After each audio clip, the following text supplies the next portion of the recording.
So in the last session, you all continued on your way to a Colosseum in order to complete the task set out to you by Arania Ralza, the chief advisor to the king of Ashgol-Kaz. In the desert, you encountered a pit of bones, which seemed to reanimate upon your arrival into two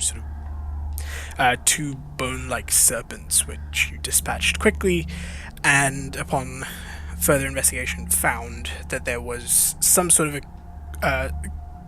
a contraption, a construct of some sort that was causing these things to reanimate. You found what looked to be this orb that had runes inscribed on it, with two gears that seemed to be rotating around it, almost like rings on a planet. And every time the runes on the gears overlapped with certain runes on the orb, it created a magical effect. You deduced that it was effectively casting certain spells automatically. And that's what this contraption was.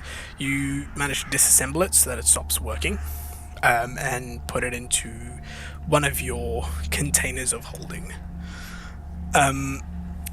From there, you carried on, and after a few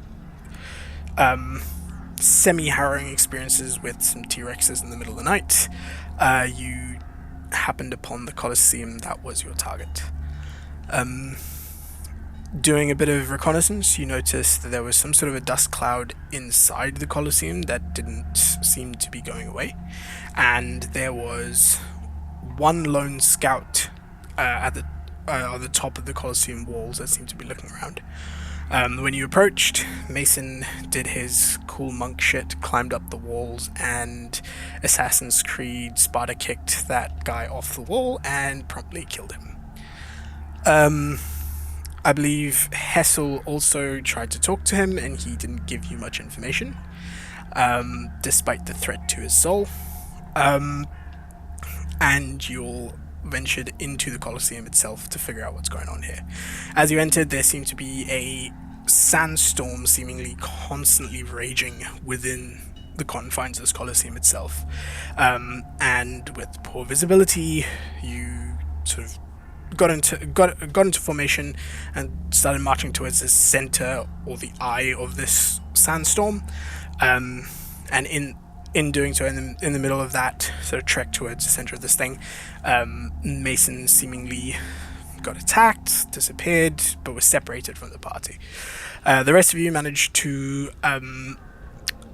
get to the center of this and found another one of these contraptions that you'd found earlier, and this time though it was much bigger, with multiple sets of these contraptions built into a really large frame, seemingly casting multiple spells at a time over and over again.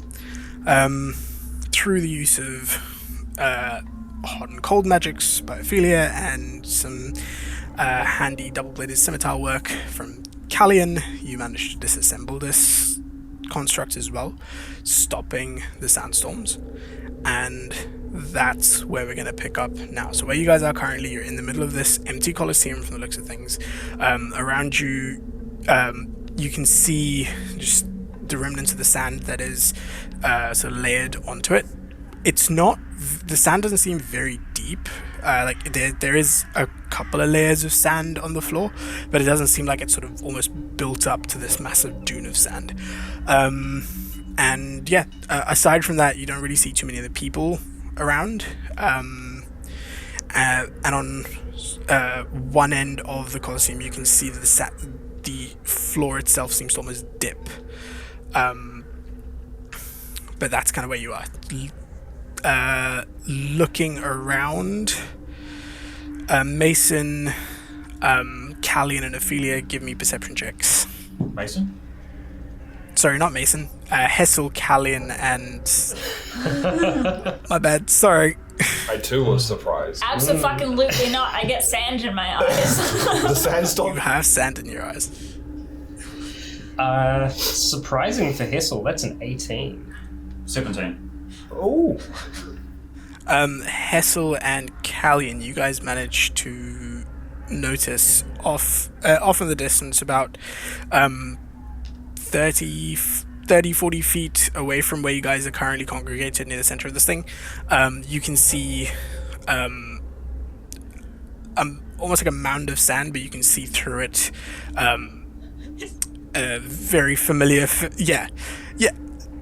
effectively a very familiar like humanoid creature. You get the sense this is probably Mason. Then I run to the pile of Mason. How far away was it? About 40 feet. 45 feet. I am going to try to get that sand off as quickly as possible. I'm going to use Gust of Wind. It's 60 feet long, 10 feet wide. I'm just going to... Just boost Callian along on his way over. Yeah. Yeah, there's Gust of Wind boosts Callian along on his way over and just clears all of the sand away. You can see it is indeed Mason. He is laying on the floor, face down. You can see like his equipment, etc., seems to be sort of scattered a little bit. So the drawer that's usually on his back is lying a few feet from him, and any loose equipment that he would be carrying is sort of scattered about a bit. Does he seem to be alive? As you get close and sort of stir him a little bit, Mason does wake. You are conscious, Mason. You're right, what happened? Something hit me. Can I check him over, see if he's got any like Cast light on the end of your finger and just do a concussion test. yeah check if he's got any. Roll a medicine check.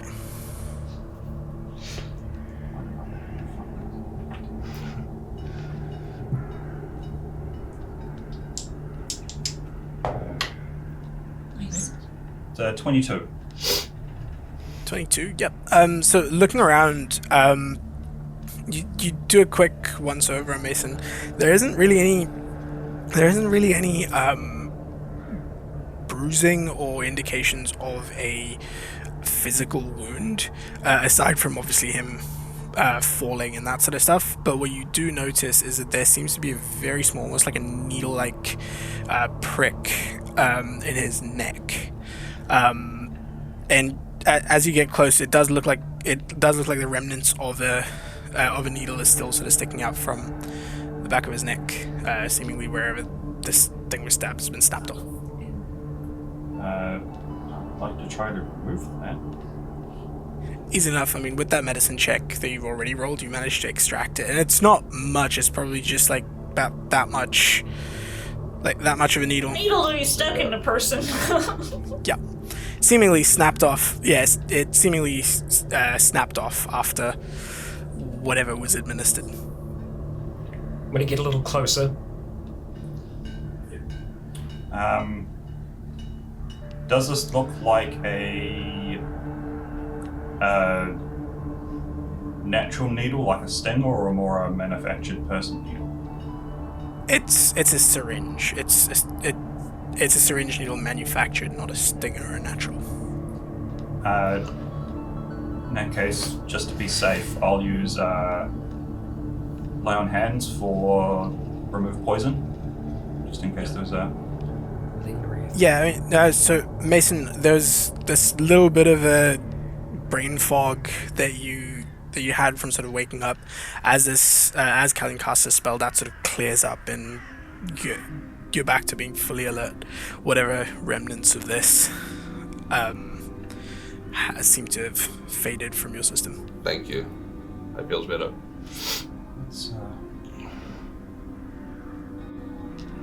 You didn't see anyone else around, did you? This is Not from above. I felt like I got tackled, and that's about all I remember. this is man-made. There's someone else in that storm. I'm sort of. I'm still over by the orb thing. Can I just do like an investigation just to like look around the Around the wall.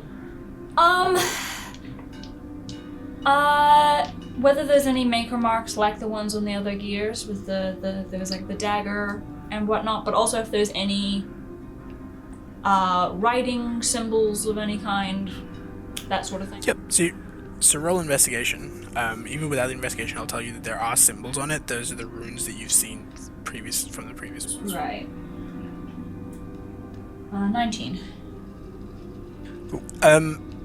As you sort of look this over, there's no maker's mark on this, like the previous one, but it seems to be a slightly different implementation of what you saw before. So what you saw before was just this one orb with two rotating gears. This one's much bigger, about I think it was about 5 odd feet in diameter. And it's got multiple of these contraptions inside of it as well.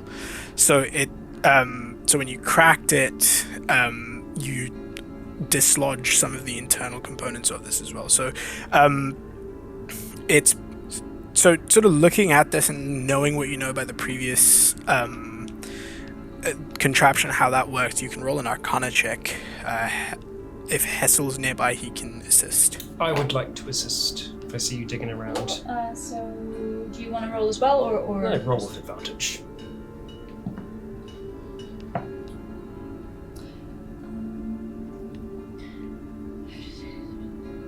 Uh, 20, not natural.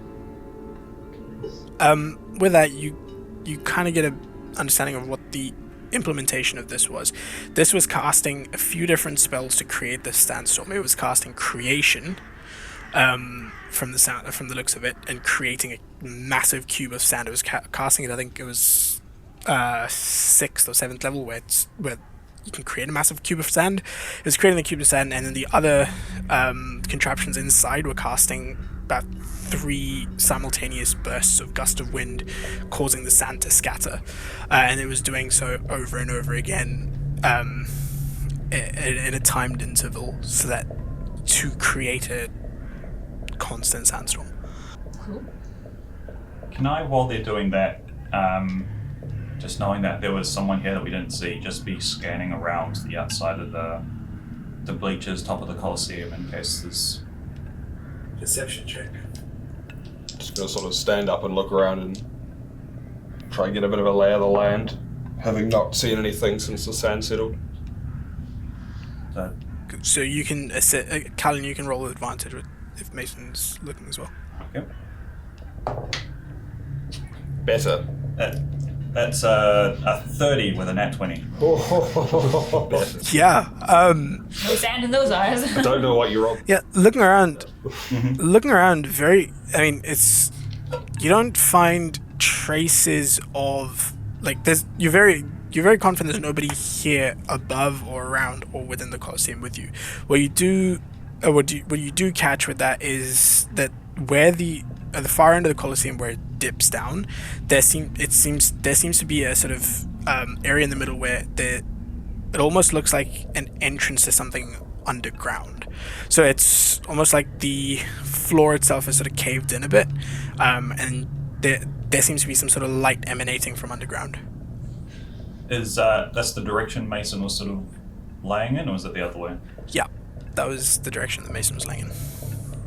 So sort of after they've done their check, pull them over and. You get the sense, and with that nat 20, you get the sense that if there were traces of anybody that would have gone anywhere, the sandstorm and the gust and all of that stuff would have instantly removed any traces. So I think whoever was here, it's likely they've gone. It's an entrance to something down that way. Maybe they go down there, and maybe that's where they're keeping the dude, prisoner. the guy. Maybe. Let's say that's the direction we head then. You're feeling alright now? Yeah, a little groggy still, but I think it'll go. If you How did all your alright, stuff get like thrown away from you? Do you think they went through your shit? Maybe. could be worth looking to see if we've lost anything valuable. Does the drawer look like it's been opened, or does it just look like the backpack's been pulled off of my back? It looks like the backpack's been pulled off your back, and again, your stuff's just sort of... you get the sense it's more sort of from just being tackled and hit the ground, that any loose items that you were carrying... Rolling with someone for a little bit. If we want a little bit of peace of mind, I could perhaps take that needle.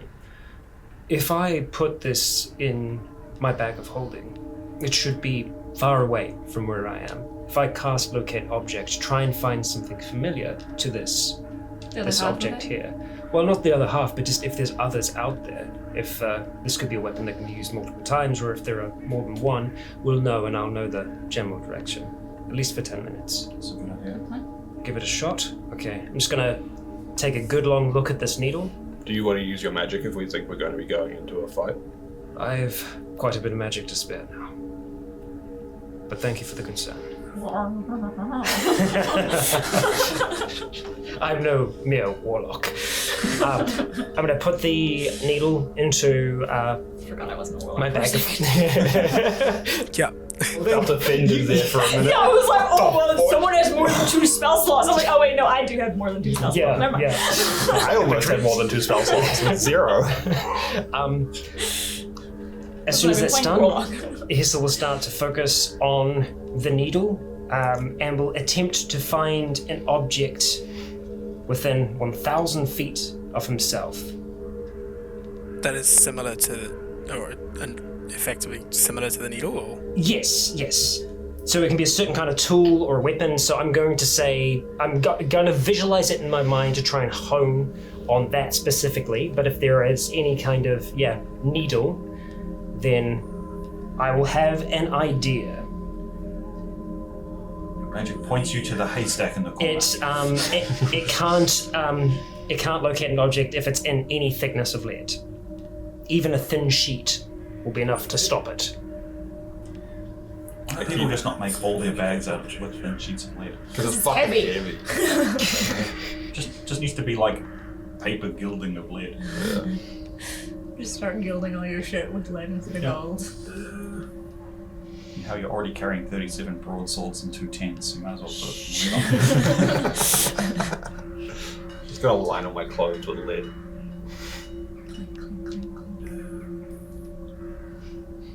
An object that is familiar to you. Okay. Within your... So if you're visualizing a syringe... Except, are you visualizing a syringe or visualizing the needle? I'm gonna say, because this... Yeah, I don't know it's a syringe. Did you describe it as a syringe? We know... Yeah, it does... you know what a syringe is, and it looks like a needle that would go to a syringe. Yeah, I will be focusing more on a syringe then. Okay. On the ground. With that... Where it got dumped. Yeah. So you do get a ping, and it's not too far away from you. It's about like 5 to 7 feet in the direction that Mason was laying in. So a bit further away from where Mason was lying. Good. Yeah. And as you sort of walk up to it, you do see a syringe that's covered in sand, and it's laying there with the tip sort of snapped off. But it has been emptied, like the contents of it have been emptied. Well, single use at least. Is it, are there any, like, traces of stuff inside, or is it, like, completely empty, or? It's been emptied, so all of the contents have been released. Put in Mason. Big boy needs all the juice. Ooh. Yeah. Is there any... What is the syringe made out of? Like, is there any, It seems to be... it seems... I mean, it's a glass... Design accents. Yeah, it's a glass... It's effectively a glass vial looking thing that instead of... It looks like a syringe but made of glass. And the plunger itself is... Yeah, the plunger itself is some sort of cheap Does the syringe have a Scottish accent? Yes, as it starts speaking to you, like, put me down. Syringe of the Is it Bruce. slightly shorter but wider than a normal syringe? Is there any? It has a beard. It has a very rich orange beard. And there's no indication of what might have been within. No kind of residue or anything like that. No remaining liquid. Okay. All right. Well, this is where it came from. No doubt there could be others. So, I suppose we need to keep our. Be aware. Yes. Does your spell? Is it just for one item, or will it? It is. Yes. Yes. There could be others nearby, but it's going to detect whatever is closest. Right. Which is why I put the needle in there, but there was more of it around. Okay. Irresponsible leaving your hypodermic needles on the beach. Yes, it is. Yes, very much so. I'm gonna take the rest of that. Then I'm gonna put that in the bag of holding as well. Cool. You now have a broken syringe. Ansel, Excellent. stop. Stop. We could live with the necromancy. The drug use is a bit much. Everyone doing right? You good to follow? Yep, I feel Yeah. fine. I feel like I was knocked out, but I feel healthy enough to continue. Hesel just removes a scaly feather from his mouth, kind of throws it on the ground. I'm good, I believe. Right. Ready to continue. It's ground then. Fantastic. You make your way towards where the ground sort of almost caved in, and you can see that there seems to have at some point here been, and this is towards effectively far end of the Colosseum. So there seems to be some sort of there would have been some kind of entrance here at one point, a trapdoor kind of thing or a grate, but that's long since been either destroyed or whatever. But at the moment, it just looks like the floor itself is sort of caved in a bit, and you're seeing, as you sort of get close to it, you can see below into what looks to be a cavern. And the reason you can make out that it's a cavern is because obviously there's light streaming in from where you are, and there also seems to be a little sort of a glow within the cavern itself, under the ground. Does it look like torchlight, or does it look like... No, it's a very dim sort of bluish white glow that seems to be coming from somewhere deeper in the cavern that you can't see. Maybe we try and be quiet. I mean, obviously the storm's gone, so they'll know that. Something's happened. That's a very magical light down there, it looks like. So as you sort of get closer to the edge of it, you can see it sort of drops down about 10 feet, and that where it drops down seems to be the remnants of an underground chamber of some sort, and you can see that there is a door, like a doorway, but that's been it's just packed with rubble. But the sort of right hand side wall, or where the wall would be, has been that wall is missing, and you can see it sort of carry on further in. And you can also see from where you are that the work stone sort of changes to more natural cavern floor. So it's like a 10-foot drop to get down into there. Yep. All 10 right. foot drop to get down. I'll just dangle off the edge and go down. Who wants to go first? I can drop down in first. If you get Ooh, do we want to leave a rope or something so we can get back out? I mean, getting back out's probably not going to be that much of an issue. For some of us. If you can climb, then he can drop a rope down at least. Well, I won't be bringing. You're steep. Yeah, so we can Right. leave something off his saddle and move him to the side, just in case either of you need to make a get away. Fair. So we can just leave a length of rope like tied to the saddle into the. That's cool. And your steed just sort of sits down by the area where the ground drops down, and each of you eventually jump down into this cavern area. As you sort of exit, the worked sort of room area. So in this room area, there's not really anything in there. It's empty. It's except for the rubble that's sort of fallen from the top, and the left-hand side or the right-hand side wall is broken. The bits of it also scattered, and you can see that it goes into a more sort of natural tunnel or cave, and with that we'll transition into Tailspire. Yeah, so this is where you appear. So as you sort of come out of the sort of constructed room into the more natural cave, this is what you see. You see a sort of the floor is sort of natural cavern floor, and you can see the moss etc. Glowing there. There are some that seem to be almost like underground fauna that you guys haven't seen before around these parts as well.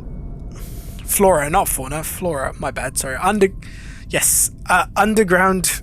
Underground flora that you haven't encountered before, that you can see here. The dim sort of glow that I mentioned earlier seems to be coming from. So if you scroll a bit further to the north, yep, there you go. That'll do. Seems to be coming from these crystals that seem to be sprouting from the ground itself. These sort of they look green on there, but they're bluish white color that seem to be just sort of glowing where you can see that. So that's where you guys are currently, and there's this in front of you. There seems to be this narrow pathway that seems to be crossing this natural underground lake that is on your left side. Do we have an order of which we want to march in? Probably one of us at the front, the other behind. Keep these two in the middle. Sounds Maybe good to me. you should go first because you're perceptive. I don't know. I mean, you both are. Can Yeah. Not fussed. Scream if you get stung with anything. Do you think there's like traps and stuff? Quite possibly. probably.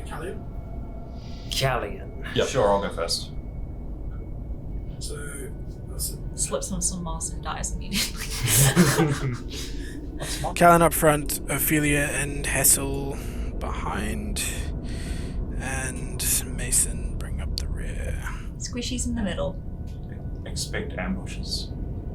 Right. Hassel's gonna keep his eyes towards the water, just seeing if there's any Yeah. disturbances. Do we want to stay tightly grouped up, or do we want to space ourselves a little bit? Space a little bit. If Really we're, 5 if, feet we're, between. if we're close together, we're more likely to all be caught in a trap. Yeah, If we're sure. spaced out, it's harder to support each other directly. I think maybe, no more than like 5-10 feet tops, but sort of separate. We'll always keep eyesight of each other. If we lose someone for a moment, we let it be known. We'll, Cool. move slowly, keeping an eye out for ambushes or traps. Right. Lead the way then, Callian. We'll follow. Cool. So the first thing that you come across is that sort of narrow, natural bridge-looking thing that you seem to have to cross. It isn't sort of a connected walkway kind of thing. You can see it almost looks like stones float, like large boulders of stones. Floating in the water. Floating. Yeah, almost like they're not moving, but from where you're seeing when you look at them, they look like they're just sort of stones submerged in the water. You don't know whether they're floating or whether they're connected. None of that stuff. Pumice. Who's going first? Pumice. No promise. Callian. The movie rocks, they're all just polystyrene. How would I step on them? So, do we want to do we just move slowly watching for traps, or do we want to try and be quiet as well? I think a bit of both. Ideally being quiet, but we do want to check what's in front of us. We want to roll for stealth then? Stealth? Yeah, stealth Yes. quiet or just slow quiet? I think stealth quiet. We're taking our time. Roll self. I have advantage. Ooh. I have the Actually, other one. I do not have advantage. I rolled poorly. What is poorly? Ooh, not that. I rolled my usual numbers in this game for Dan. I rolled poorly. Roll 3. I was at 5, actually, which is my usual amount of poorly. That's my total. 19 for Hessel. 16. Okay. A total Wow, of I have a guys. total of 9. What's going I on? got a 1. Actually, I've got a 6. Yeah, Callian, as you're walking through, your scimitar seems to be scraping the floor. So you're not too, and you're not for some reason aware of it because you're just focused on making sure things aren't getting to you. You're like, I can hear something. It's like, no, that's you. I can hear something moving.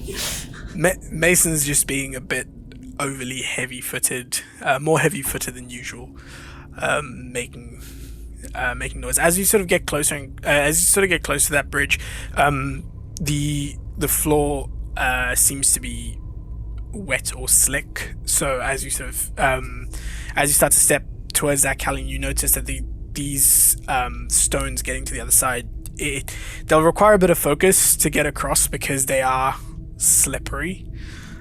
So I'm gonna get you to roll. You can either roll just a standard dexterity check if you're gonna just try to gingerly make your way across, or you can roll an acrobatics check if you want to try and do something flashy. But just know that the acrobatics check will have a slightly higher DC. Don't do something flashy. I'm gonna do something flashy, so don't you do something flashy as well. We can't have both. I'll just do it. Elden Ring dodge roll. Yeah.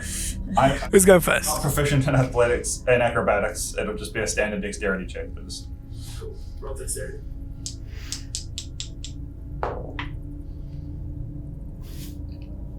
$24. You're good. Yeah, you might be making a bit of noise, but you're laser focused. As you step onto it, you sort of make sure you have ample footing before you get across, before you take your next step. As you slowly sort of hop from one to the next and make your way. Oh, sorry, not moving everybody. There we go. That works. I got him. Callian is across. By the crystals. There we go. Who's next? I can go next. in the order. Yeah, just gonna gingerly make my way across. Dexterity check. And if I need to crawl, I will. And I'm good. 18. So you said 18, Ophelia? Yep, 18. Yeah, good enough. You're also incredibly careful. You're sort of following the same sort of steps that Callian took. Yeah, and you make your way across. No problems. Who's next? Okay, here we go. Hazel's going to get a little bit lower to the ground and just kind of cautiously step. His Scuttle. eyes drawing to the water, though. Scuttle. It's not terrible, but that's going to be a big 12. 12. Yeah, just about. Like, there are some areas where you sort of step on some of the moss that's on there, and your feet slip, but you manage to steady yourself. Takes a little bit longer than the other two, but you manage to make your way across safely enough. Cool. Mason, what are you doing? What am I doing? It's a very good question. Good question, Mason. How long is Do the a flip. bridge? Forward handspring. 20 feet. He's gonna jump. Right jump. And you're gonna slide just off the edge. Uh, yeah, I'm just gonna step of the wind to do like a ridiculous amount to my move speed, or to my jump distance, your jump which triples my distance? jump distance, and I can clear it quite easily with a running start. Yep, no worries. As you guys all finish making your way across gingerly across this bridge, you see Callian he starts sprinting, and he just in one leap he is across. So this is where you guys end up. So in front of you, there seems to be sort of effectively an empty-looking cavern, but there are these crystals on the growing out of the ground here. Across from where you are, there seems to be this large sort of stone,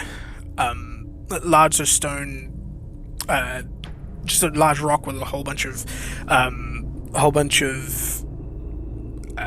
just plants and stuff growing on it. Seemingly the rest of this cavern, the rest of this specific cavern, this room in this cavern, is empty except for the lit up crystals and the plants growing on that rock at the end. So if you scroll a bit more in the northeast direction, so you see that rock, and you can rotate the camera by holding the mouse wheel. There you go. Oh, I see. That's better. So you see the rock there. Question. Can I just, like, while we're here, if there's, like, a little tiny crystal, one of the glowing ones or whatever, can I try and just, like, snap that off and see if it still glows? Yeah, I mean, so you try to snap it. It seems to be a pretty hard crystal, so you need some sort of a tool to actually break a piece of it. I look at Kellyanne. Yes, Kellyanne is the tool. I don't know if I actually have any. Would you like a hammer? If I can I just use the butt of my dagger? Yeah. Roll an attack. Surprisingly good. I don't even have my dagger written down on here, but it's Dexterity plus proficiency. Or no, your dexterity or strength, whatever's This higher. Yeah. This would be strength, just because you're trying to. my 19 goes down -2 and then goes up by 4. So 21. 21. Okay. Yeah. Cool. So you strike this thing, and a piece of the crystal chips off. The piece that chips off stops glowing immediately. Okay. That's what I wanted to know. Does the whole lot continue to glow? Yeah. The whole lot continues to glow. Interesting. So there must be something underground? And I wanted to ask, going through here, just sort of like keeping an eye as we go, sort of expecting traps or an ambush, do we want to be using passive? Do you want me to make a roll now for as we go, or?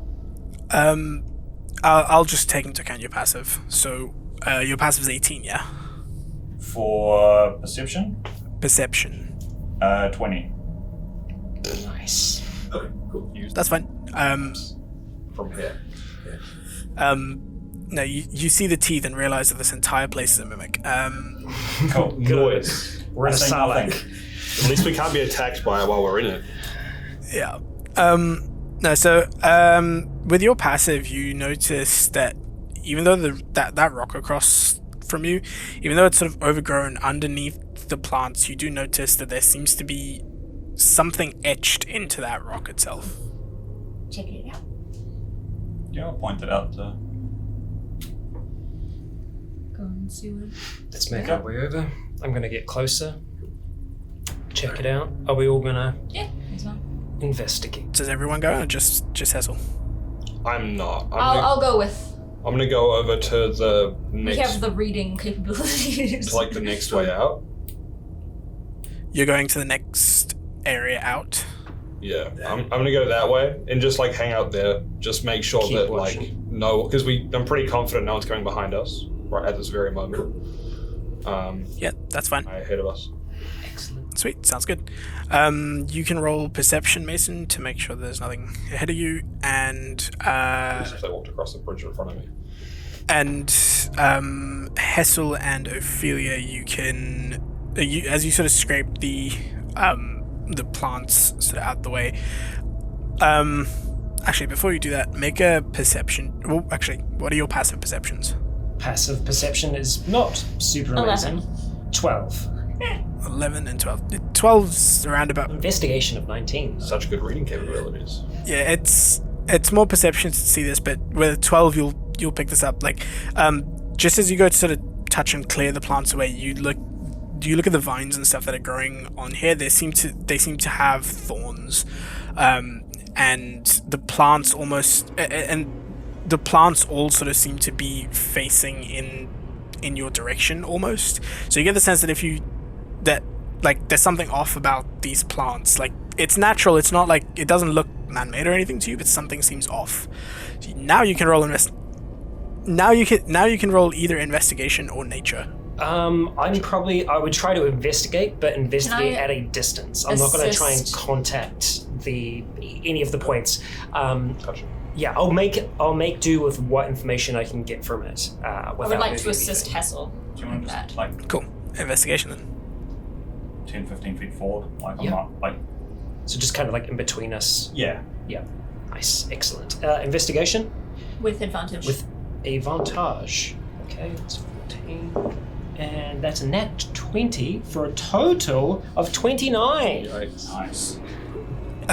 Looking at these, I mean, not having too much insight into what these plants might be, just the way they're sort of set up, it almost looks like these plants could be dangerous to some capacity.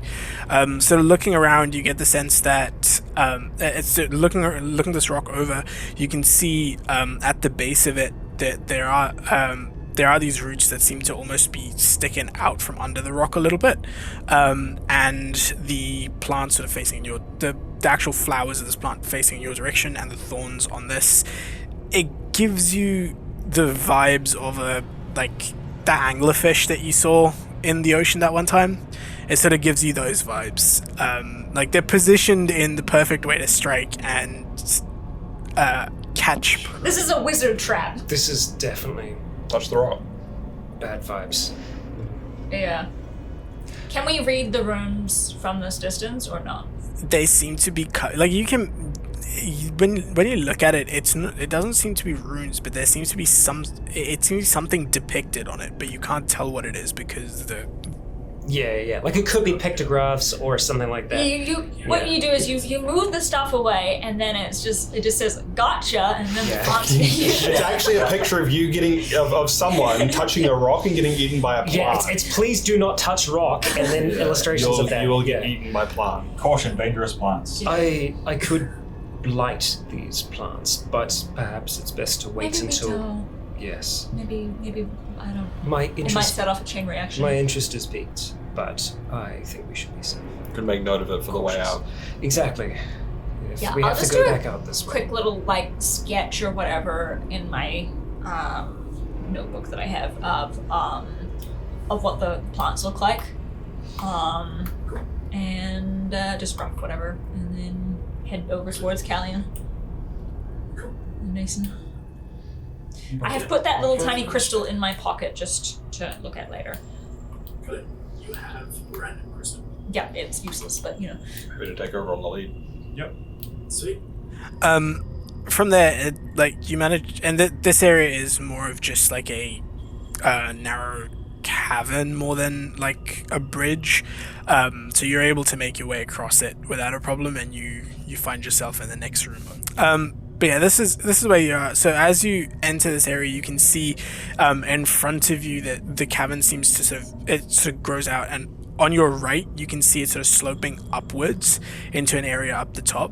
On your left, you can see a large cluster of these crystals, and further ahead of you, this cavern seems to continue and sort of turn a corner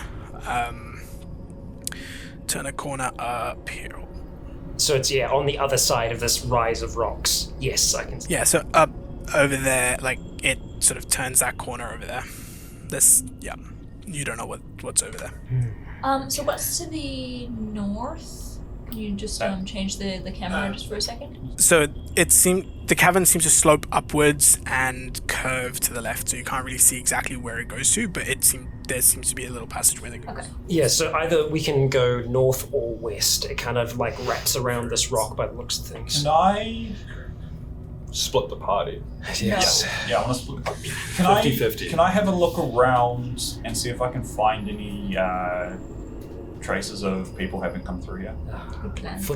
Yeah, make a survival check. One squishy, one whacker each group, and we split the party. Yeah, that sounds good. We end up fireballing each other. It's 19. We would be fine. 19. Look. So as you sort of look around, some of the like vines and stuff that seem to be growing between the cavern floor and all that sort of stuff. You do notice that some of them are depressed a little bit. So sad plants. But yeah, so you do get the sense that someone has been through here. As to how, like, because the plants are still sort of squished a little bit, you get the sense it was recent, but not like within the last hour. But there has been activity of people going through here.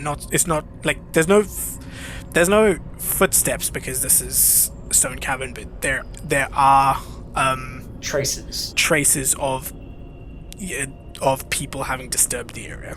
Is there a more obvious direction that the people seem to have been coming from, or? Yeah, the heavier disturbance that you've detected at this stage is sort of going north.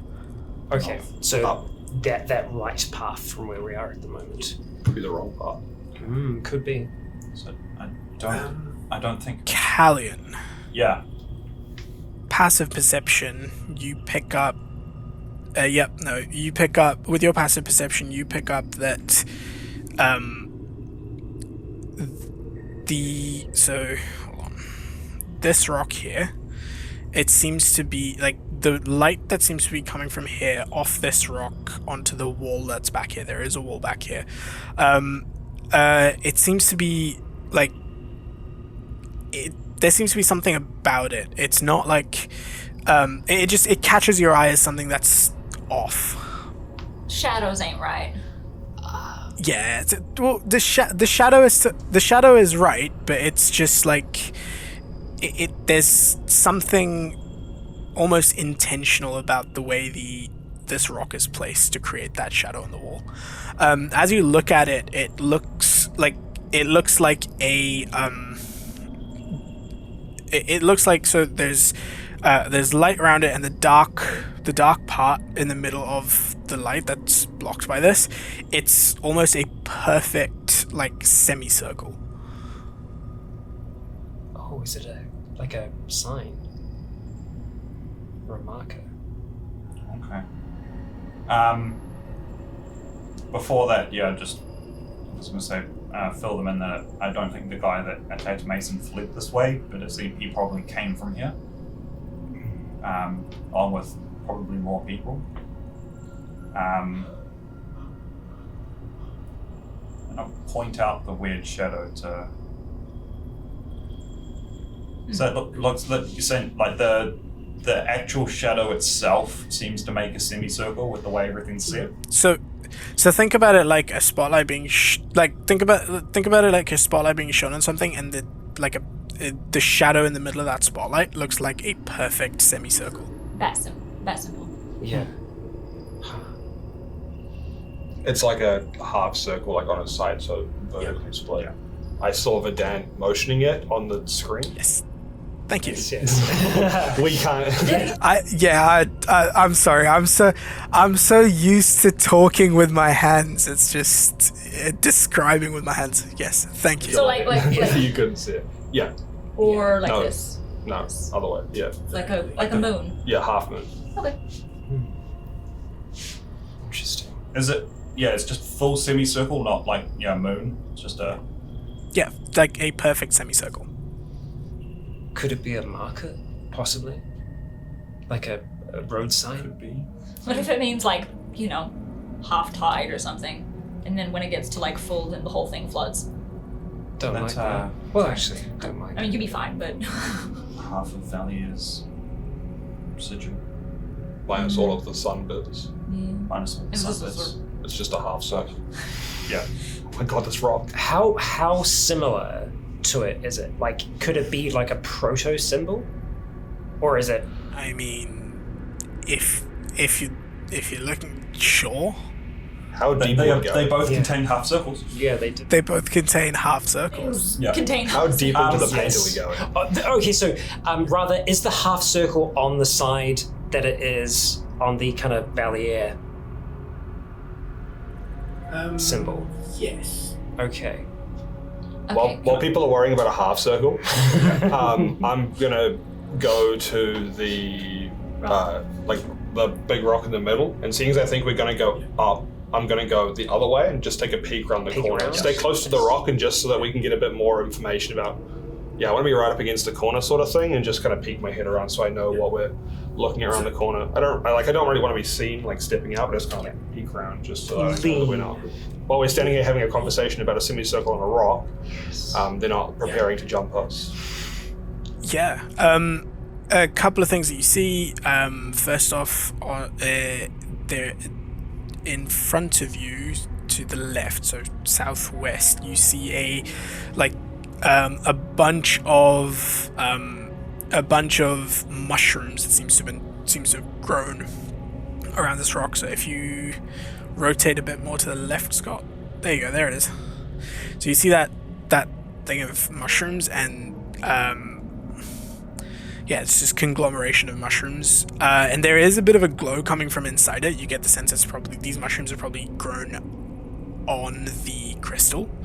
And there is an element of bioluminescence to the mushrooms themselves. On your like a heartbeat, personally. yeah, Is it pulsing? It's not.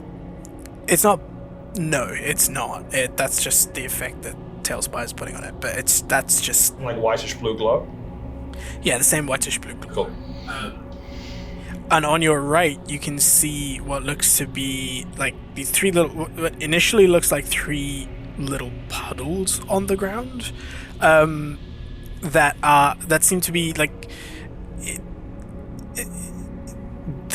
the color of the puddles itself, the water in the puddle or the liquid in the puddles itself seems to be slightly off compared to the lake.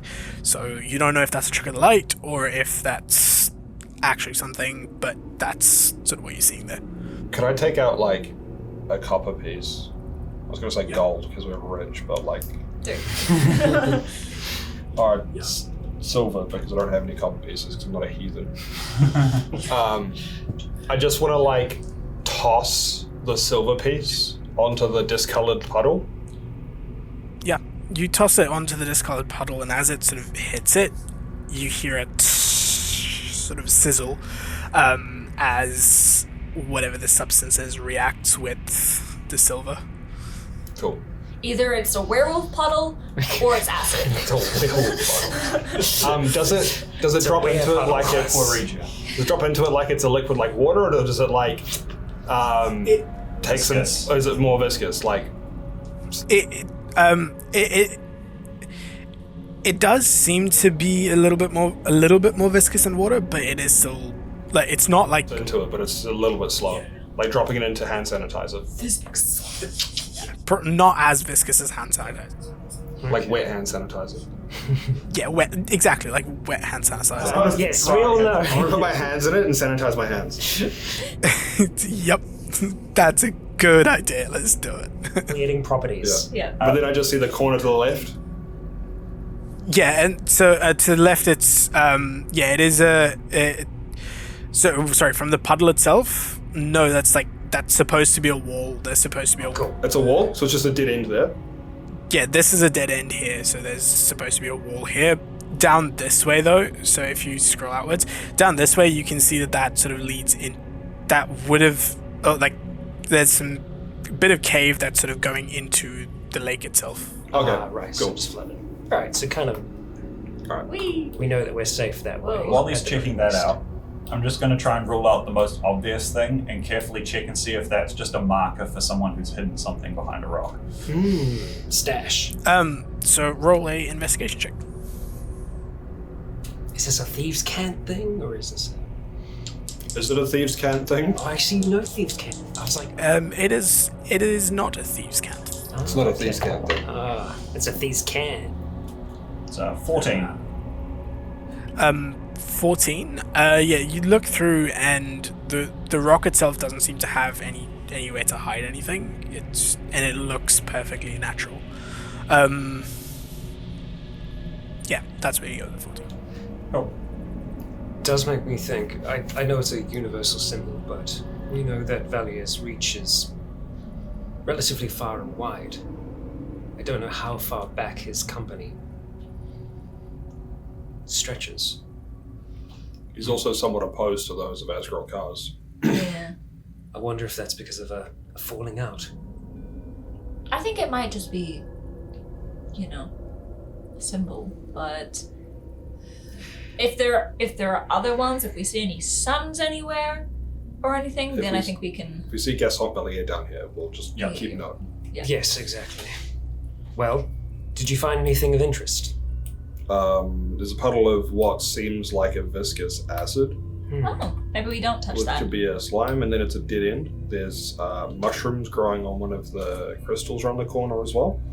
Fun. And there's a little bit of the cave which goes down into the lake just over the other side, but we should be safe from that direction. If I say we head this way. Yes, if we do need to, for whatever reason, progress into the water, the ritual that we've been performing should still keep you safe from suffocating under there. Yay. Who's an eye? I would prefer not to go in any more water for a good long while. Yes. Shall we continue on then? Onward. As we're sort of looking around, looking at the semicircle on the rock, I just want to touch the wall to make sure it isn't like a illusory wall. Which wall? Behind the semi- rock. The oh right, yeah. You touch it and no, it is a. Okay. Can I touch the semicircle as well? Make sure it isn't like a button. Again, it's a flat wall. It's just the shadow that's creating the. Cool. What about the rock? Sweet. Callion's already felt up the rock. Okay. Yeah. that's Kellyan's fine. felt that rock.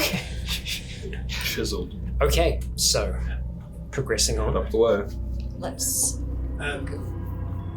As you start sort of heading up in that direction, Callion, your ears perk up, and you hear sort of something moving, something sort of almost struggling further into that cave there. Kellyan's just taking the lead again as well, by the way.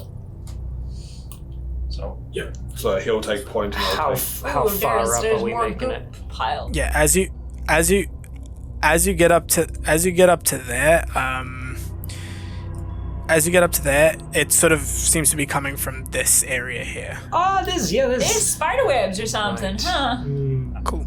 So yeah, as you come up the up this cavern, Callion, you can hear what seems to be sounds of some sort of struggle, like someone seemingly moving around quickly or trying to basically struggling sounds coming from this direction over here. Uh-huh. I'll Yeah, and as you sort of come up, warn everyone.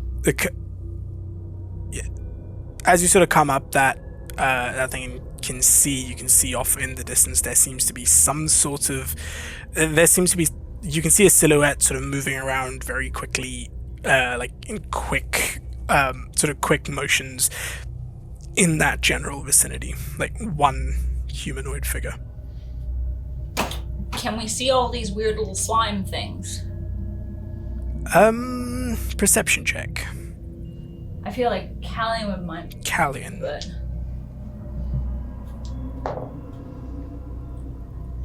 Soft 20. You can't see you can't see other creatures per se, like you can't see other things moving, but the humanoid that's in the midst of all of this seems to be sort of moving around. You get the sense they have, like, they're wielding some sort of a long weapon, like either some sort of a bladed weapon, which they seem to be swinging at the ground. It seems to be, swinging it at the ground. Funnily enough, though, you don't hear that sort of sound of metal on stone as they sort of strike the ground.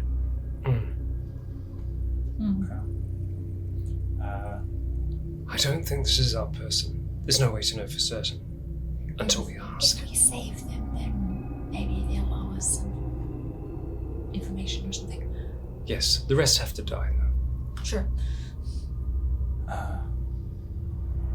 Okay, should we just go? Yeah. Alright, so I'm just going to vault over the edge and... Yeah. You've Help or restrain. cool. Yep. As you get up to there, let me add a thing here. Mason, how far up do you want to go? 300 feet. I mean, you could go anywhere from here anyway, so. I'll probably be like southeast of that little pile of red mushrooms behind Callian. Oh, yeah, so just kind of like Yep. there, yeah. Southeast. Oh, okay. But yeah. Oh, sorry. I guess just directly south then. Nice. Yeah, that would go. There we go. Just a little bit of time to clamber up. Well, we got cover. Yeah. As I get up, do I see all the little weird discolored puddles as well now that I've moved up that I recognise?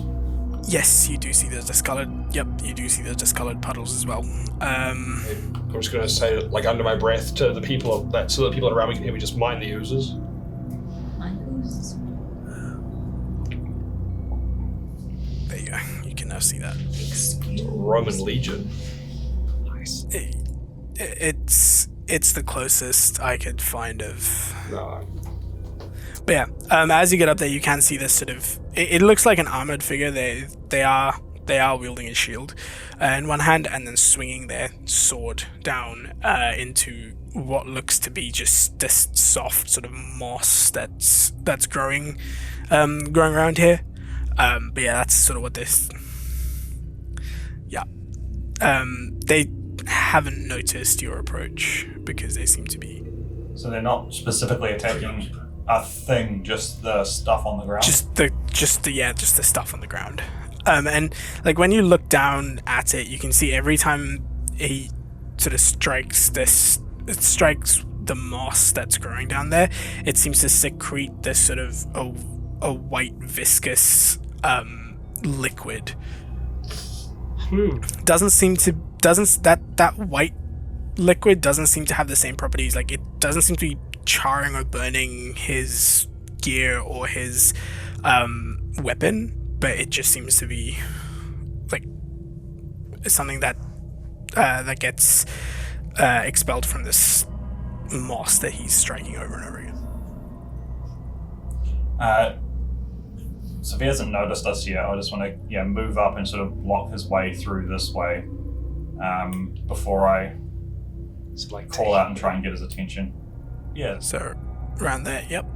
Cool. So you make your way up there, and as you do, and you sort of call out to him. He immediately turns and looks towards you, and you can see his eyes are like wide.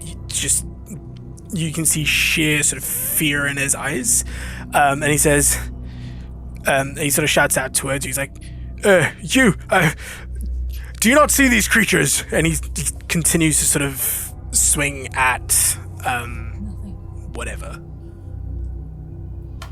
Oh, this man's on drugs. Where is it?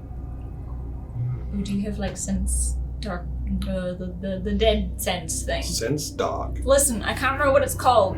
Look into the darkness. I'm going to Detect good, evil, whatever. as I respond and say that I see nothing,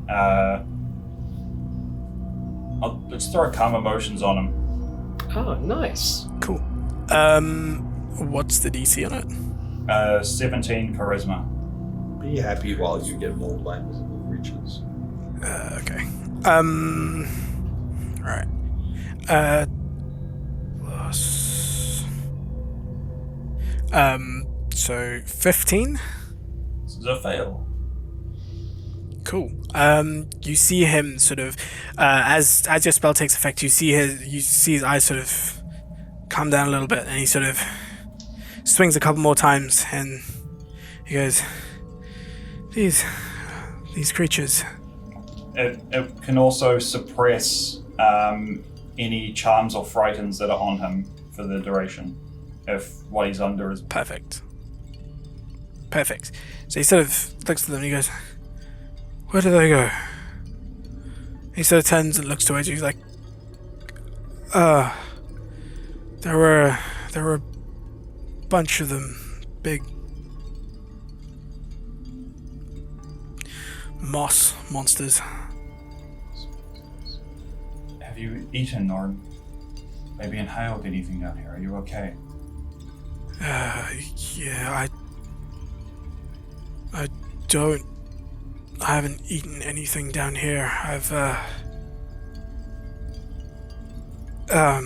And with your passive perception, you notice that his sort of the bits of skin that are exposed, so like he's not wearing a helmet, so there's the bits of skin that are exposed seem to have that sort of white substance on it. And you sort of put two and two together. You get the sense that's if he hasn't eaten anything or inhaled anything, that could potentially be what is causing it. Oh. Is he human? He is human. Now that you get a better look at him, he's human. He's got this sort of he's about 5'7", 5'8", sort of messy, short, blonde, sort of military cut hair, slightly longer than military cut hair. It's tousled. You can see he's wearing a breastplate. And as the armor, he was also just wielding a standard sort of like wooden shield with sort of metal reinforcing, and he seems to be carrying a long sword in the other hand. Well, how about we get you away from that stuff? Yeah, sure. And he sort of steps out of it and comes up to there. I think that stuff might be affecting your mind. My spell will only last a while longer. We should try and get that off your skin. Right. I appreciate it. I'll pull out my water skin and try and help see if that stuff can rinse off. Do any of the wizardy guys have the cleaning spell? I also have the cleaning spell. I don't know if it works with this. Prestidigitation. I will include some prestidigitation as well. But Prestidigitate. He takes a deep sort of sip of the water and passes it back to you as you cast prestidigitation. He steps back, like almost reacting to it, and then he realizes what's happening. And he goes, "Right. Well, I appreciate the help. I don't know. I don't know what came over me. I came to explore. There's something in there. Came to get a better look, but curiosity seems to have gone the better of me." How long have you just been down here? just take a breath. I'm going to drop the spell now. If you start seeing things again, know they're not real. And probably it's almost at the end of his duration anyway, so I'll try and make sure that we've got the most of the stuff off him, and calm emotions will drop and see if the effects come back. What if they are real? And it's just goop of true seeing. Yep. Just smear it in my I should eyes. have asked for his weapon first.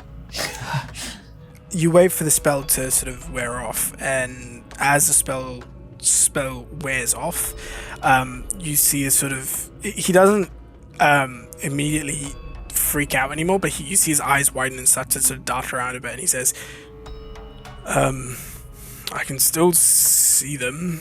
I don't... You said they're not real? They're not real. Where do you see one? Where's the closest one? Right next to you. And he points to your... Wave my hand sort of where he's pointing. Do they happen to be where the puddles are? Not where the puddles are exactly, but just off the Callions, right? Yep.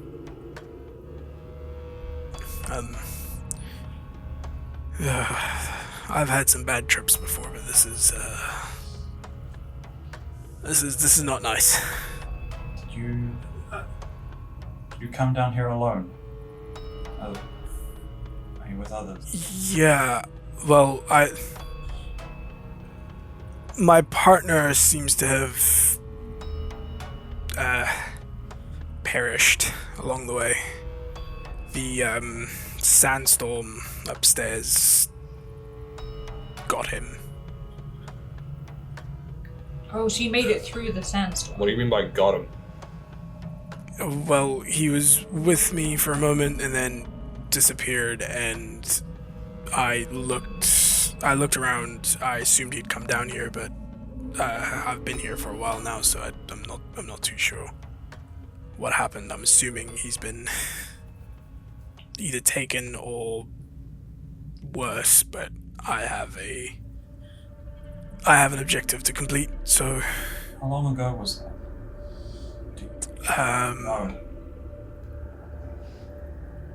No. I've been down here what I feel is about a day. And you just said you had an objective to complete. Yes, I'm here to. I've had. Wait a minute. And he sort of stops for a second, and he goes, "Who are you?" Does he have any, like, signifying markings on him? Of Vigbuldor or? Make a perception check. 17. Looking around, you don't see any markings per se. You do see a necklace that's going under his armor, but you don't know what's at the end of that necklace. We're the ones that are stopping from throwing you back to those creatures you're seeing. Right, but I don't know whether I can trust you yet. Ophelia's gonna clamber up onto the rocks there, just to kind of move carefully past Mason, so not to touch the slime things, and just kind of, maybe in front of the mushrooms. Yeah, like there. And just listen. We don't mean you any harm. We've got our own things that we're doing down here. We're just simply curious. We were also caught in the sandstorm upstairs. Right. We were chased by, the big T-Rex things? Yeah, fuck those things. Yeah, they're not fun. And this was the closest place that we could get to, so, was a little bit, rough going, but we're just trying to find our way out. Perhaps you could describe your friend, so that yeah, we might know if we've seen them.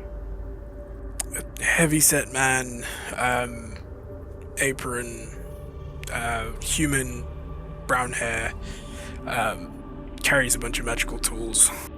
A bunch of what, sorry? Magical tools. Oh. Magical tools, what looks like half blown off mustache, hard to miss.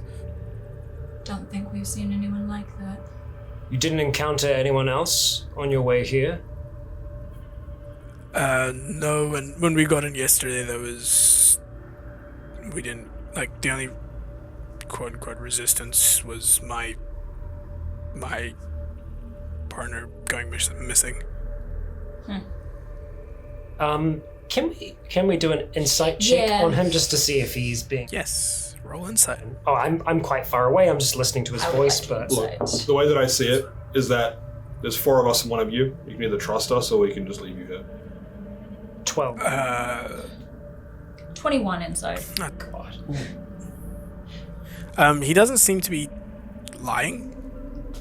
You get the sense that he is telling the truth at this point. And, you can tell that he is, he's alert, but he's not, pointing his weapon at you. Is he still, looking around? He is, his eyes sort of keep darting around every now and again. You get the sense that's more just to do with the hallucinations that he's seeing. Yeah. Did you come in through, and I point behind us the way that we came, did you come in through that way? Yeah, I did. And you've just been exploring down here? Have you seen anyone else? Any dwarves? No dwarves, but why do you ask? We're looking for a friend.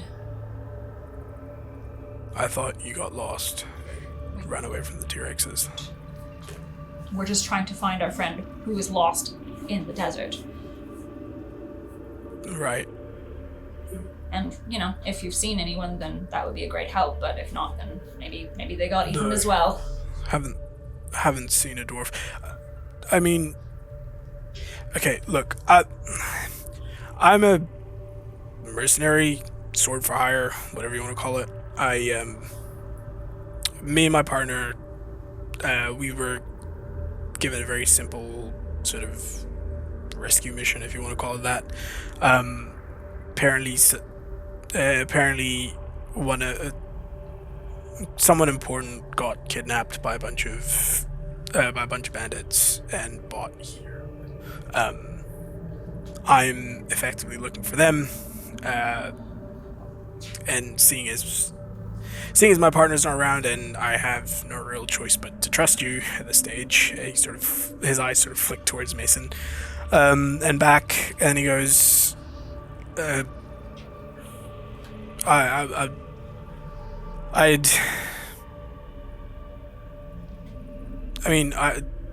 would you mind if I just tagged along? If you want to get bonus points, the person that you were sent to retrieve, the person that you were sent to rescue, what was their name? Their name? Yeah, I'm looking for a man called Jesser Pale. Jesser Pale. That sounds made up. Is that name in the Book of Minor Nobility? I memorized that thing at this point. It is not a name in the Book of Minor. It's someone that was kind of important. That sounds like minor nobility. Is it a name we've heard before? It is not a name you've heard before. I'm gonna clamber on up as well. Callion, just keep a close eye if you can on our friend. Does the name Donald Went mean anything to you? No. I was given very basic instructions. Find Jesser Pale and bring him back. I'm done with this man. I'm gonna go for a wander.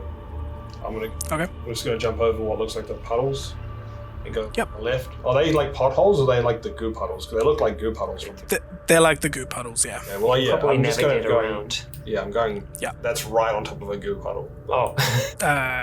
Oh no. Oh, no, that's not. Yeah. You can go. That is clear. Okay. I apologize so- for my friend. He's quite impatient.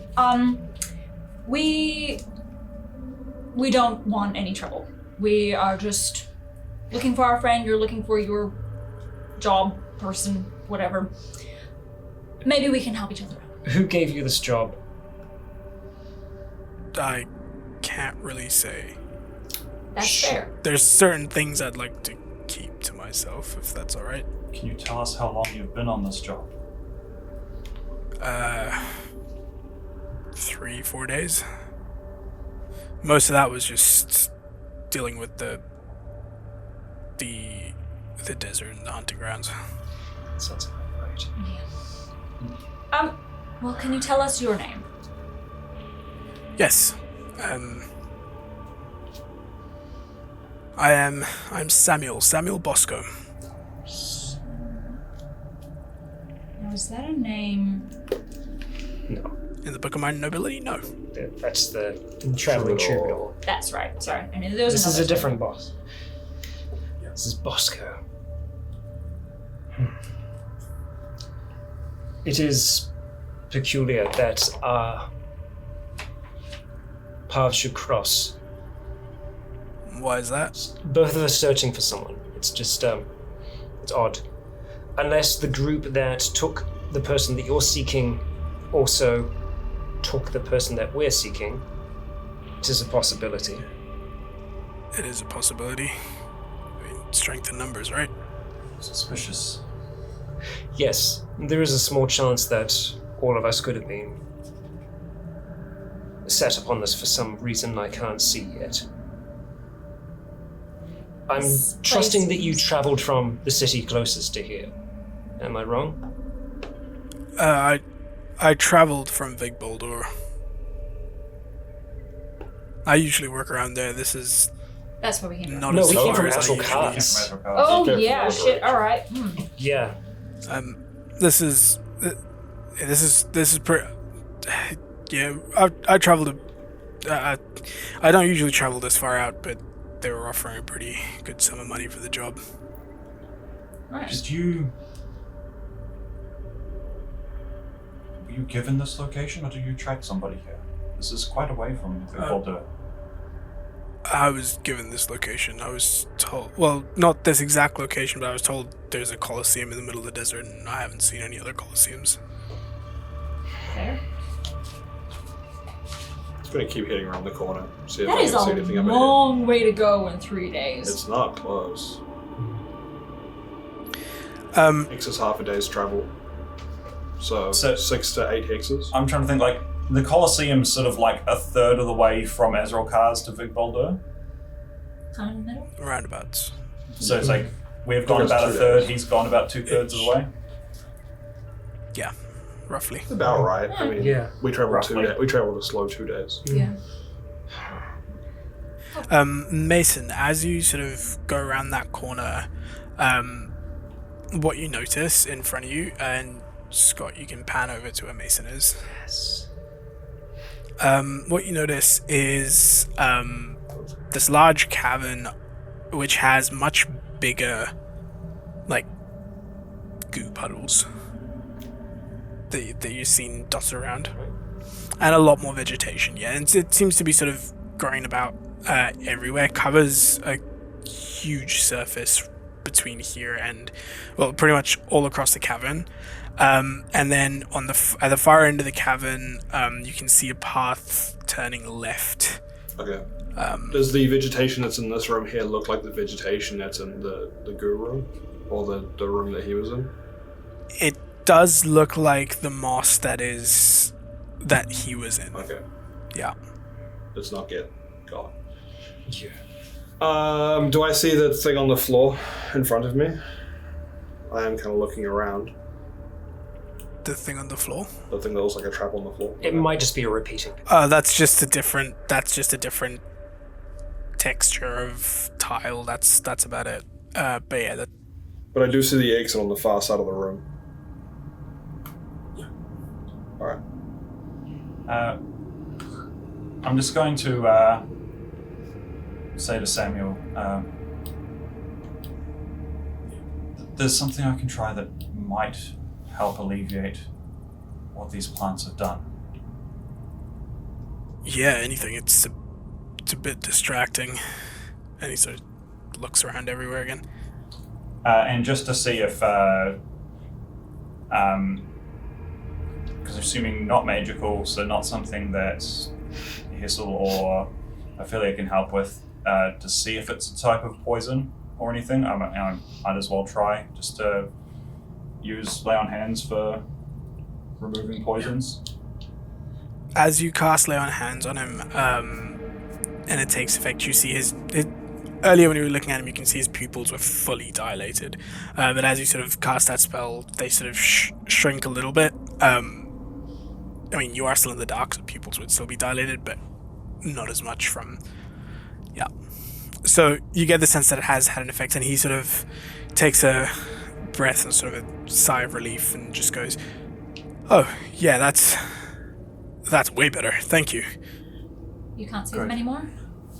No, can't see them anymore. So we know that they're poison. Do you remember how you first came into contact with it? Was it on your skin or in the air? It must have been. I walked in. There's something in there. And he sort of points his sword towards sort of this area here. He said, "There's something in there that sort of caught my attention. I wasn't really looking as I stepped over the moss on the floor." So And- no one touched the moss. And at this point, since he's been down here, and given that he's human, I'm gonna now risk. I'll cast light so we can get a better view of our surroundings, and I can get a see better into this. And give him some ability to see it all. Yeah. Yeah, you cast light, and as soon as you do, you notice what he was talking about earlier. There, your light sort of reflects off of something metallic, some sort of like you can see 4 metallic bits sort of jutting out of the moss, over here. Another gear. Interesting. What kind of size metallic bits? Like, About. Sorry. like the orbs size? No, they're like they seem to be narrow, almost like metallic rods, about 6-7 inches off the 6-7 inches and like coming up the moss. Maybe we don't go in there. Perhaps, again, leave it for when we're heading out. Or we use mage hand. It's a lot of weight. Yes. Is it? I mean, how big are they? Big rodents. If they're extruding 6 to 8 inches. Oh, yeah, true. They're extruding about 6 to 7 inches from under the moss. Looks like the way ahead's this way, but there's a lot more moss on the ground here and bigger puddles. Okay. So, let's avoid getting it on us wherever possible. If we can, try and cover your skin if you have any visible patches. I'm just gonna take one of my capes and just kind of wrap it around my face a little bit and just tuck it under my hat. I think mage armor would do, you think? No. It's still your skin, Yeah. you know. If you can touch your skin, then other things can. Yeah, I'll just kind of wrap my cloak around me. Or if Yeah. you have any ability to make yourself immune to poison, could Nope. also work. Alright. Onwards. I think if we do require whatever this is, we can always return for it. But we can push on, right? Yeah. Yeah. So, watch where you step, I And guess. perhaps you walk in the middle of us, just so we can all keep an eye on each other. Right, Samuel? Sounds good to me. Having been over this way for a little bit longer, am I able to see a clear path through the moss without having to touch on any or standing in a... What's that white thing there? Is that bones? What white Just thing? around the corner. Just right around the corner. We're not there yet.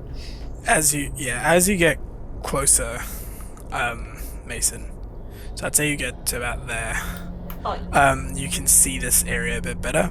And yeah, off to your right, you immediately notice the big sort of pile of bones that seem to be just scattered there, and on top of that pile, you can see what looks to be a metallic chest about that big. Oh, Oh, yeah. so how big? About that big. He's Okay. About that big. Like, sorry, size of an American football. right. Oh, we're missing. so can't not like a gym. Oh, sorry, I get him. Thank you. So, you can get to that. It looks like you can get to that chest without touching any of the moss and the goo. And then Mason, you can make a perception check to see if you can find a path through. God, I feel like being such a problem. V, is Yeah. that plateau there? Is that the roof? Or Yes, that is the roof. okay, all right. That is the roof. It's like internal walls. Yeah, I just wanted to check. Otherwise, I would just climb up on top and get around. That's a 13. 13. Yeah, I mean, with the 13, you can see a way through. It's not like a perfect way that cuts through it. You kind of have to go. So, if you were to go along the side here, Yeah. you'd be able to get all the way up to here without harming yourself as long as you stayed on the end. You'd have to jump this puddle here, and then when you get to here, like you'd have to clamber over some rocks. Oh, so there's the Alright. path there. Okay. Yeah. So if we go along the side, Can we not just skirt along the left side? yeah, can we just go along Or the is left? there a bunch of stuff on there that isn't on the map? The left side. Like the So- Short route. the south side. No, yeah. There's puddles and moss there as well. So I'm just trying to think if there's anything in our multiple orifices of holding. Whether that we could put down to possibly cross over the acid pit without having to. Just fucking Wile E. Coyote and just put down the train tracks or whatever. Yes, it's just Minecraft sand bridging. Yeah. I can thunderstep. The last puddle that we had to cross over, that would have to like jump over. Is that relatively large, or is it is it going to be difficult for people to jump over it, or is it like something that's relatively easy to do? The last one here. This is it's like a cluster of a few different puddles. So you could sort of like, if you can clear a 10-foot jump, you can jump it. But if you can't clear a 10-foot jump, people probably can't clear a 10-foot jump. Yeah. If you can't clear a 10-foot jump, you'd have to. There's not a run up either. What if you like throw me? Yeah. So if you can't do a 10-foot jump, it'll effectively be a acrobatics or dexterity check to try and get across it. Did we want to possibly see what might be in that chest there? I can open it from a distance. Whoa. Skeletal hands. By the looks of this, by the looks of this room, the path to get around, either we're leaving this place through whatever's on the other side, or it's going to be difficult returning. I think there's a good chance we might not come back this way. Can you make the big bone guy again today? I can, but it takes time. I was going to potentially bring some to help us. I was just thinking, couldn't you just make something to just carry us across, just like some skeletons? That's what I was going to do for myself. I was going to ask them to carry me. But bone throne. First, I might just start with that chest there. And Hessel's going to reach out his hands towards the pile of bones that's there, and I'm going to use the create feature of the crown and start to stitch them up together. As Hessel goes to do that, can I just like... Oh, yeah. Put a hand on his shoulder? Yeah. Samuel sort of starts to step back a little bit. It's like, is that normal? It's perfectly healthy. And Just Hessel... more milk. I don't know what that is, but that does not look healthy. Hessel will send out the mental command to the two that he's just generated in that spot to pry open the chest. And I just kind of indicate to everyone, perhaps we just mosey back ever so slightly. It tries to pry open, and it doesn't budge. Just kind of looks up at Hessel, just... Yeah, just like looks up at Hessel and goes, Right. I say we leave it and just go around. That's true. Like, now that you're closer to it, you can see that along the seam of it, there seems to be like what looks like one of those like briefcase number locks on it. Interesting. It seems to be like almost 3 dials. Okay. From just kind of peering around the corner, am I able to detect whether some of them have been spun more than the others? Just trying to determine what a potential combination might be and how many potential combinations there could. You can't. Like, it's still a pretty small chest, and it's about 10 odd feet from you.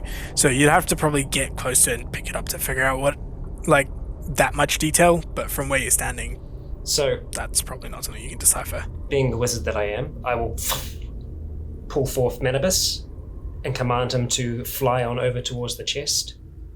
Yeah. And just land down by the combination lock. Yeah. I will peer through his eyes and I will investigate closer. We have to pass over the chest to skim around the edge, don't we? Yes, you do. You just go. It's more if anything goes wrong, we're not like right there. Yeah. You look at it, and You probably it could be. Yeah. It's drawable. It's baggable. It's about size about that big, so yeah, it's baggable. Perhaps for later then. It's like a cash box size. Maybe slightly bigger, slightly taller than a cash box. Yeah. If you could bring that over to me then, I'll command one of the skeletons, and I'll Yep. just call Manibus back. Okay, it brings the chest over to you, and so looking at it, you can see the 3 dials. They have different things on them. Like one of them seems to have a almost like a pictogram of a water droplet. One of them seems to have a depiction of a depiction of a like crescent moon, and the last one seems to have a common equivalent of a W. Right, water droplet, crescent moon, and a W. Yeah. A puzzle for later then, and I will put it into the bag of holding, hoping, Yeah. of course, that it didn't have a bag of holding inside of it. Yeah. No, you put it into your bag of holding. No black hole appears. You are good. Sorry, I put down the crescent moon, water droplet, W. It just looks like it says cow. It's water drop from left to right. It's water droplet, crescent moon, W. Bam. I think getting most of the way around shouldn't be too difficult, and I should be able to boost most people to help them jump the gap if they're unable to clear it themselves. That sounds like a good plan. Do we want to risk whatever the shiny thing was back there before we push past this, or should we just do it? Maybe we shouldn't Let's push push our on. luck. That's not. push on. Yeah, I'm like, oh, I could get one of my boys to try and pull it out the ground. But Let's no. push on. Yeah. Yes. So we have to go over the bone pile? Yeah, what I'll do as well, Venant, any of the points where we do have to jump, before, I think before myself, Samuel, or Ophelia have to jump, because I'm pretty sure Mason, I'm pretty sure that Callian are going to be okay with it. What I will do is I will command, because I've got 2 of those risen dead at the moment, I'd command them to step into the acid and effectively provide additional support. Be a code. Yeah. I was just gonna Gentlemanly. foot boost people foot over. boost? So as you Yeah. jump, I would push so that Nice. you'd quite easily be able to clear it Assistance. that way. Hell yeah. They're like your safe falls. Cool. Yeah, sort of. It's a need, I guess. Cool. All right. So what order are people going in? Are you sticking like pretty much single file close to each other, or spacing yourselves out? How's? As much as I would like to keep him in the middle, I think it almost makes sense for like me and Callian to go first. So for Callian to go over a jump, and then like me help yeet people to Callian so that he can stop them from falling into goo on the other side. Yeah. I don't trust the man, but I would rather like secure this and have him in a slightly more dodgy position. Yeah. Yeah. Fair. Okay. So if you want to go first and jump over stuff, and then I can help yeet people Yep. to you. So Callian up first. Oh, that way. So I'm gonna say, yep, and then Mason. And then whatever order you want. I mean, you can put him behind me if you want, and that way both of you are behind him and can keep an eye on him. Yeah, at probably least. not a bad idea. Yeah. I mean, if he's going to stab anyone on the back, it's me, which is like the least of the worries. You've been stabbed so many times. I feel like you're resistant to backstabs now. It's a daily basis. I wake up in the morning and put a dagger in my fucking side. Yeah, exposure therapy. Yeah. You have no back. You just have a front and 3 sides. I've actually carved out my back now, so it's just sides on the outside and sides on the inside. Taking those stick and poke tattoos to a whole other level. All right. Cool. So It just rotates like really quickly so that everyone stabs me in the front. I'm looking forward, and then as they go to stab me, my body just goes stab my chest. you start to make your way across, and I'll say you guys get to about here, no problem. That's where you got to make that first jump. Get everyone over. Jump. It's 10 foot. Don't leave me behind. Is there enough space to get like a 10-foot run up? If we don't like If we don't all nobody cram- we don't else all was cram in around. behind. Yeah, if they're not cramming behind, then yeah. Okay, I'll give him space to make it because you probably can't clear it otherwise if you don't have a What's standing jump? It's standing athletics, right? standing jump is half of your strength score. Half my strength. Yeah, I can't do 10. Yeah, you could do like 5, I can, yeah, a little more. little more. I mean, I could try boost you, which I don't know. Would you count like me boosting him as if he'd got like a 10-foot run up?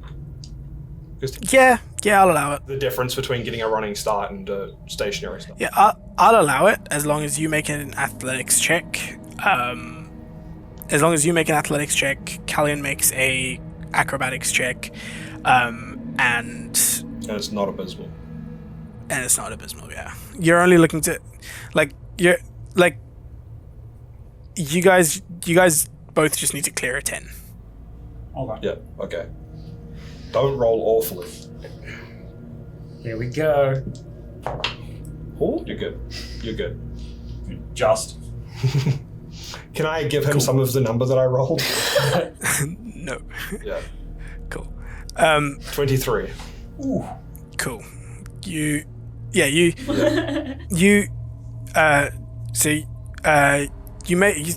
to take a jump. Mason boosts you. You manage to hit the other side without landing in the moss or the goo puddles. Nice. Cool. Who's next? The idea would be for me to do a similar thing for everyone else that needs the help. Okay. So I'll just go in order. Then we can go Samuel next, Hessel, then Ophelia. Yeah. And then I'll follow in behind, and then I'll scooch my way. I'm sorry, but what if they are just werewolf puddles? They're just allergic to silver. Sorry. That's So what the make symbol's about, guys. So make another athletics check, Mason. Okay. Soft 20. That's cool. Nice. Samuel makes it across. Cool. What's your roll? And Kind of like, yeah, I guess, filter them out the way so that Callion can continue to catch the people. Yeah. cool. So I'll move him over there. So as you guys get to this, and as Hessel, you're making your way up there, Callion, your passive perception picks this up. You see that the puddles on the goo puddles on the ground, they start to the surface of them starts to ripple and move, and you see like out of two of them, you see the liquid start to slowly rise, and Behind us or in front of us? so it's the ones here from these here. You see these things start to emerge from within the puddles itself, and like Immediately call everyone's attention to that. yeah. As you call everyone's attention to it, Crumble. yeah, and as you call attention to it, we will roll some initiative. All right. So as this fight kicks off, I need some initiatives. So 25 to 20. 21. 23. Get shit else. So Callion first. Yes. I'm glad I'm behind some rocks. You can probably skip a couple of categories. Callion, and then Hessel, and then this guy, 21, and then Samuel will go next. Okay, so 20 to 15. Nope. Like we said, you can skip a few. 10 to 15 to 10. So next, and then 10 to 5. 8. 7. Cool. So Mason, and then Ophelia. A 1.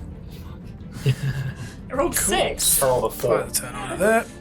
Okay, so Doing great. as things kick off, Callion, you're up first. I always just go back and roll around the ball and climb. Alright.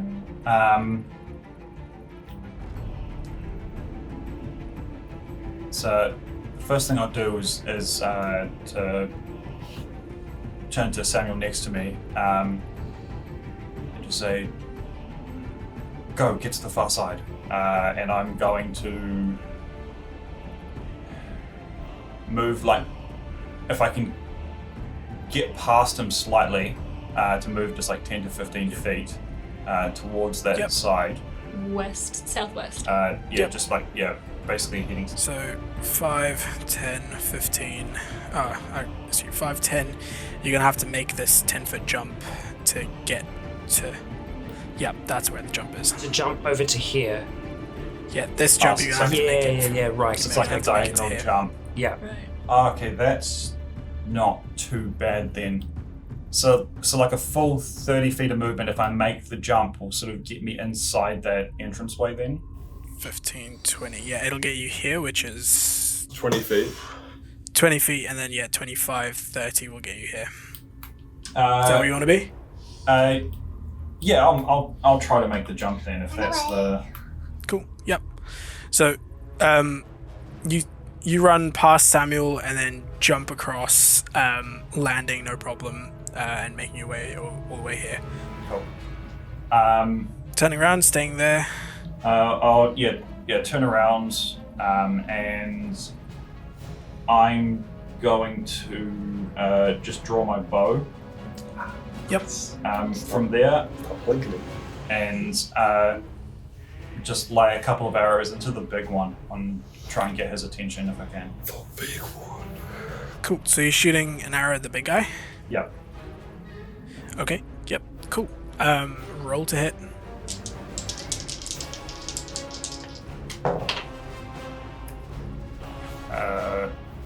That is an 11 and a 21.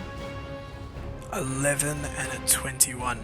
Both of those hit. Nice. I don't think they have any armor.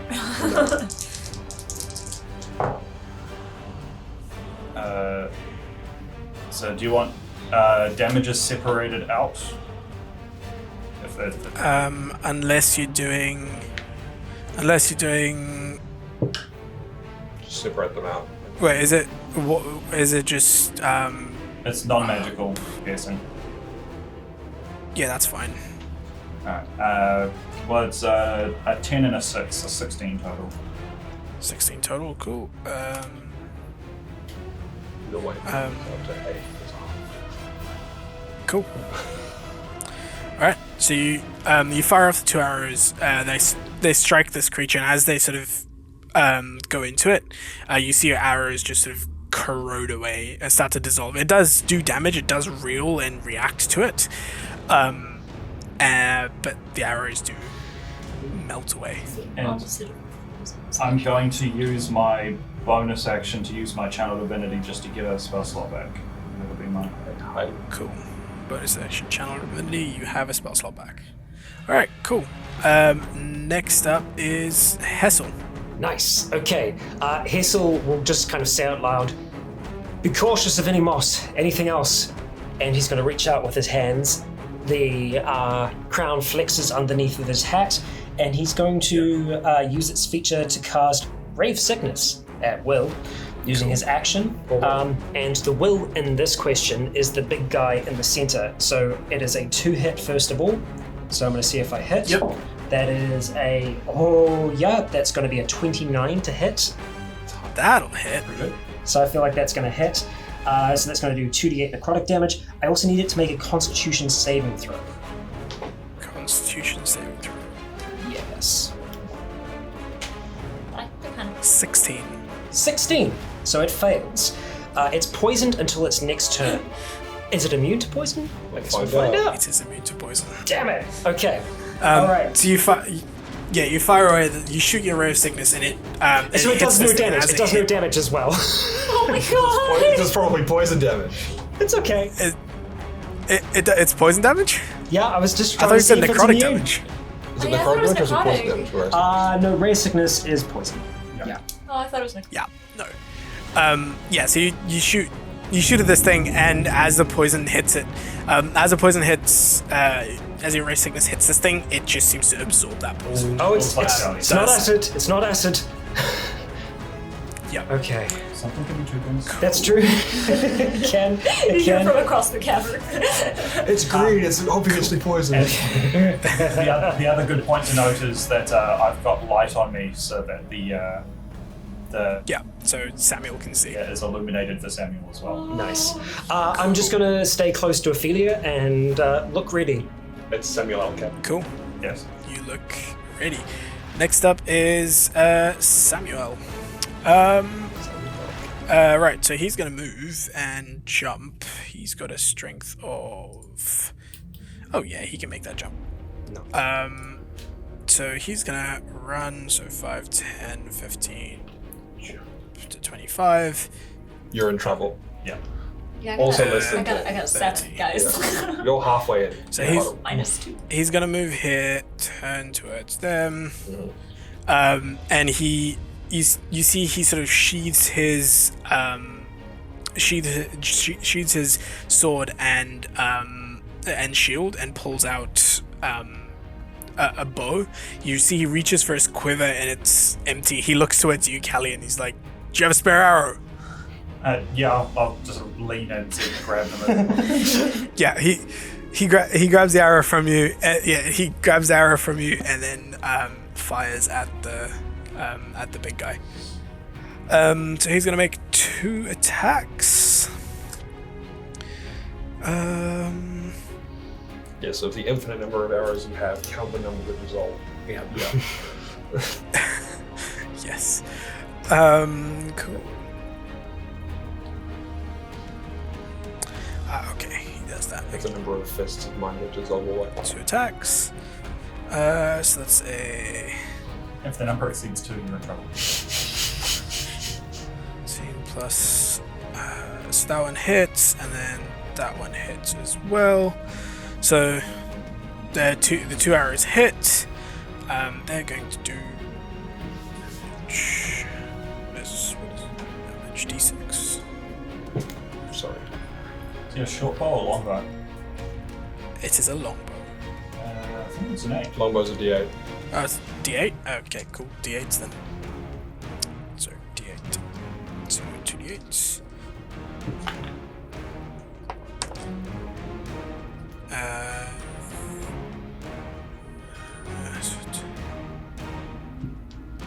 That's a good chunk of damage. Oh, sorry, that's not it. I was supposed to reduce it by that much, not reduce it to that much. Oh, you can do that. Cool. Yeah, those two arrows hit, and they, like, just from the distance they traveled before they completely dissolved, you can tell they were pretty solid hits. And this creature writhes in pain a little bit, and then turns around to face Samuel. Ha. Cool. Speaking of creatures, it is now their turn. Time. Here we go. Slime.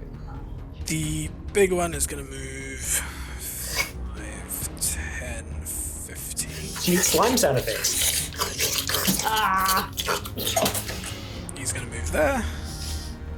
And then these little ones are going to move towards the trapped bunch. So 5, 10, 15, 20, No, that's hauling ass. 5, 10, 15, 20. Is it? Maybe dash? No, they're going to make an attack. 20 feet of movement. Yeah. Yo, these. Yeah.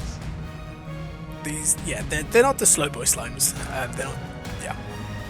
You did mention it. This is their lair as well. It's true.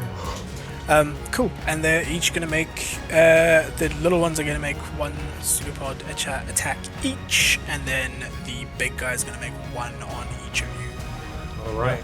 So, big guy attacks Callian first. So, Do your worst. there's a 22 to hit. Yeah, that hurts. Cool. And that's going to be a... Are you wearing any non-magical metal armor? No, my armor is magical. You are good. So you take a total of... My class.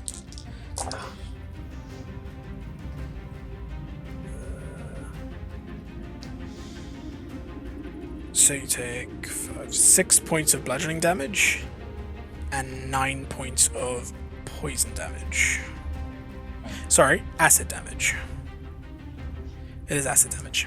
There you go. 15. Such a big difference. Cool. Right, and then the other attack is on our friend Samuel. That is a 16. That misses. So the creature swings at Samuel, and If it's close, he doesn't have his shield out. He's got his bow out. Remember? it still misses. Okay. Just as AC for.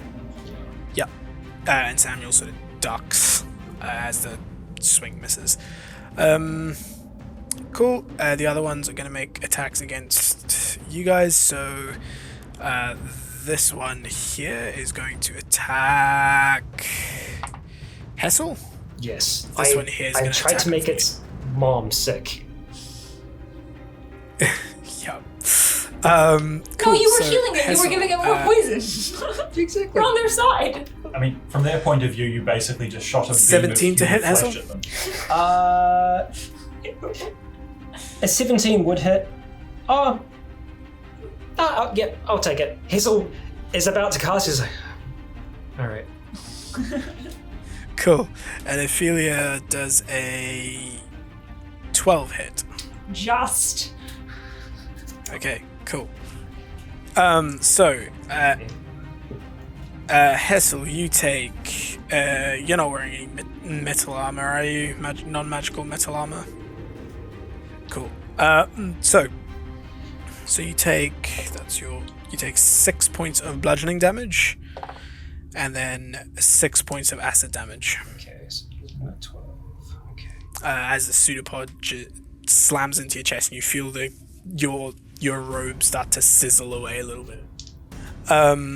And Ophelia, you take 2 points of bludgeoning damage and 10 points of acid damage. Oh, so we Hellish Rebuke. same amount. Um, Ooh.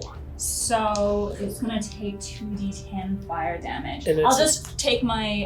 So Yeah. it was 12 damage 12. altogether. Yeah. They get a dig save from the Hellish Rebuke as well, don't they? Yes, they do. pretty Yeah, sure. We'll see. Dex save, yep. So I'm down to 8. So that's a 0. Oh. Not very dexterous, boys. Yeah. I'm just trying to see. So I had an extra 10 points. Was that from you? Yeah, we've got Yep. a. It was temporary hit points.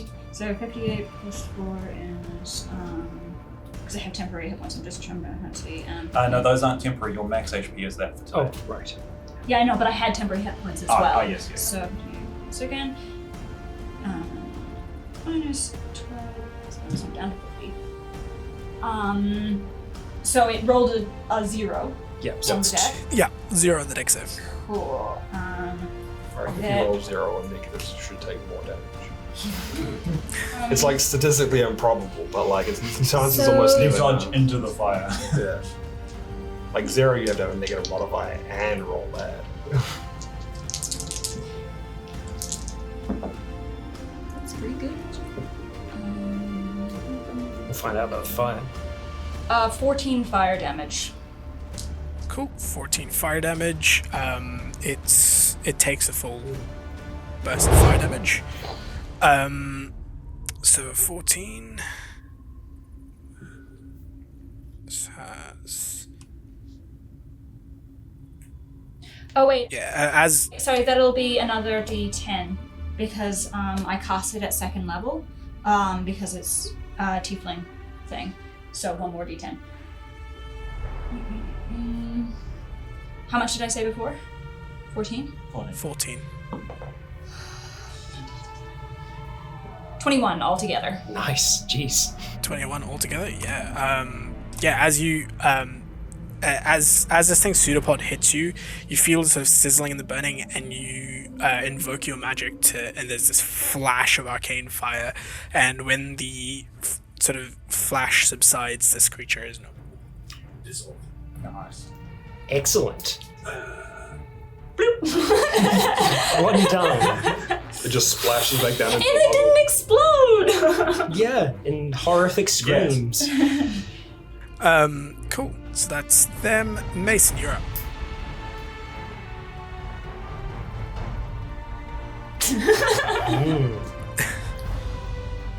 punch a little guy.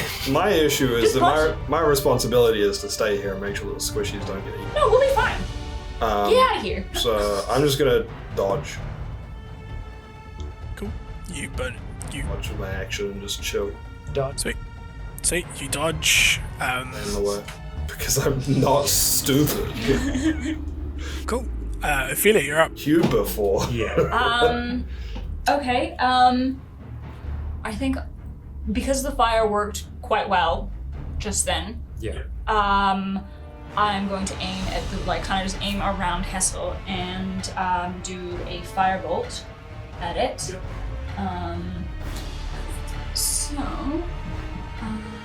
2d10. Oh, I have to roll to hit. Sorry. Yeah. Many. 28. Does a 28 hit? And there you go. That hits. Okay, cool. And then 2d10. The duality of man. 9 damage there. All right. Then I will. If it's not dead. I don't think It's not. shit. Okay. Then I'm going to use a sorcery point and twin spell that. You'd be quickening. Sorry, quicken. Quicken spell. Yeah. Listen, it's been a while. Cool. Fire off another one. And I'll firebolt again. 7 damage. Did you hit it? 7 misses. Roll hit. Sorry. Yes. 27. Yes, that'll hit. 7 points. Yes. Cool. On top of the Sweet. 9. Whatever. Yeah, you fire off the two firebolts. They both strike true, and you see this thing's size becoming smaller and smaller as it sort of as whatever the substance is starts to dissolve and evaporate. Yeah, it's not looking very good. It's not looking very good at all. Cool, That's me. sweet. Back up to top, Callian. Alrighty. Can you make it smaller? No. Aw, you make just shrink it. I don't think it gets any smaller That's than that. fine. Let's see though. Yeah. Oh yeah, it does. Oh, It's God. so Sorry, Pop. We could get a pet slime. Yeah, we just keep it. Jar. Alright. I'm going to. Used to dissolve my bones. With this thing on me, I don't want to hit it with my scimitar. That seems like it would be bad for my scimitar. Yeah, if it's not magic. I'm going to use my bonus action to do Mantle of Inspiration. Ooh. To give. Do you still have temp HP, Mason? You do? I don't have a lot, but I'm the least of the worried about the HP. Is Ophelia within 60 feet of me? Yeah. Everyone. 10, 15, 20, 25. Yeah, she's definitely within 60 feet of you. Cool. Then I'll give 5 temporary hit points to everybody except for Mason. Cool. Hot damn. I would have only gained 2 anyway. Of my yeah. 3. And anyone who chooses to do so can use their reaction to move their speed without provoking opportunity. Which I will take to move 10 feet back. Cool. 5, 10. You're back here. And then just lay 2 more shots into that guy. Cool. Roll to hit. I might also move just onto the other side of the pillar, just so I'm not touching it. Yeah. Because if we can move that, If you're not going, you might go in. Yeah. Yeah, you can move there. Nice. So it's a 14 and a 26. Both hit. Good. Yeah. The slime needs to move for me to be able to be getting help at all.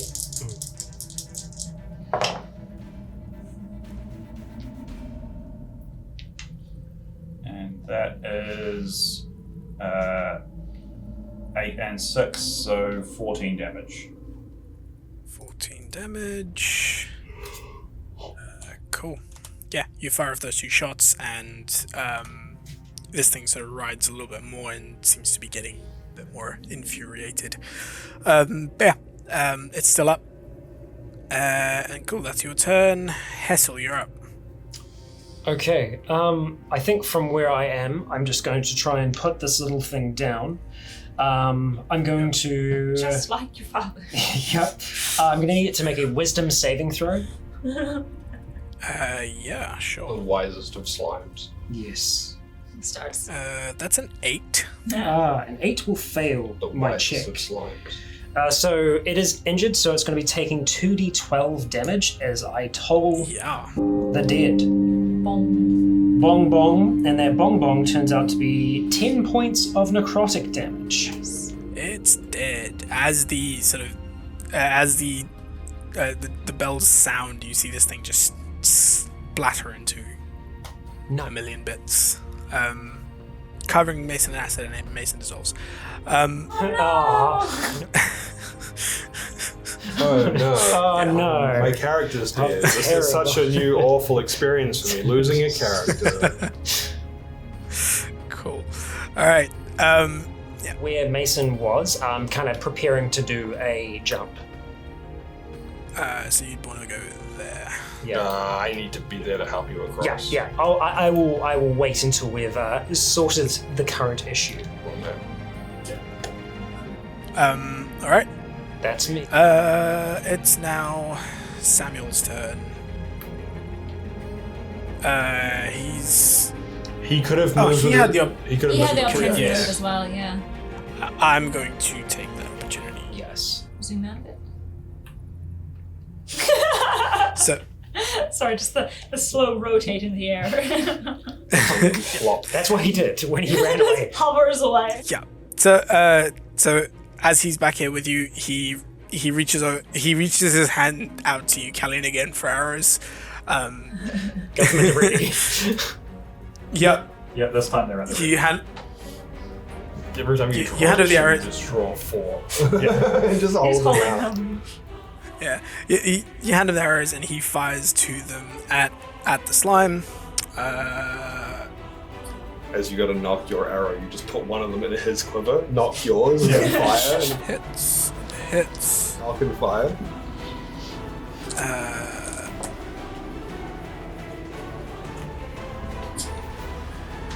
6. 20.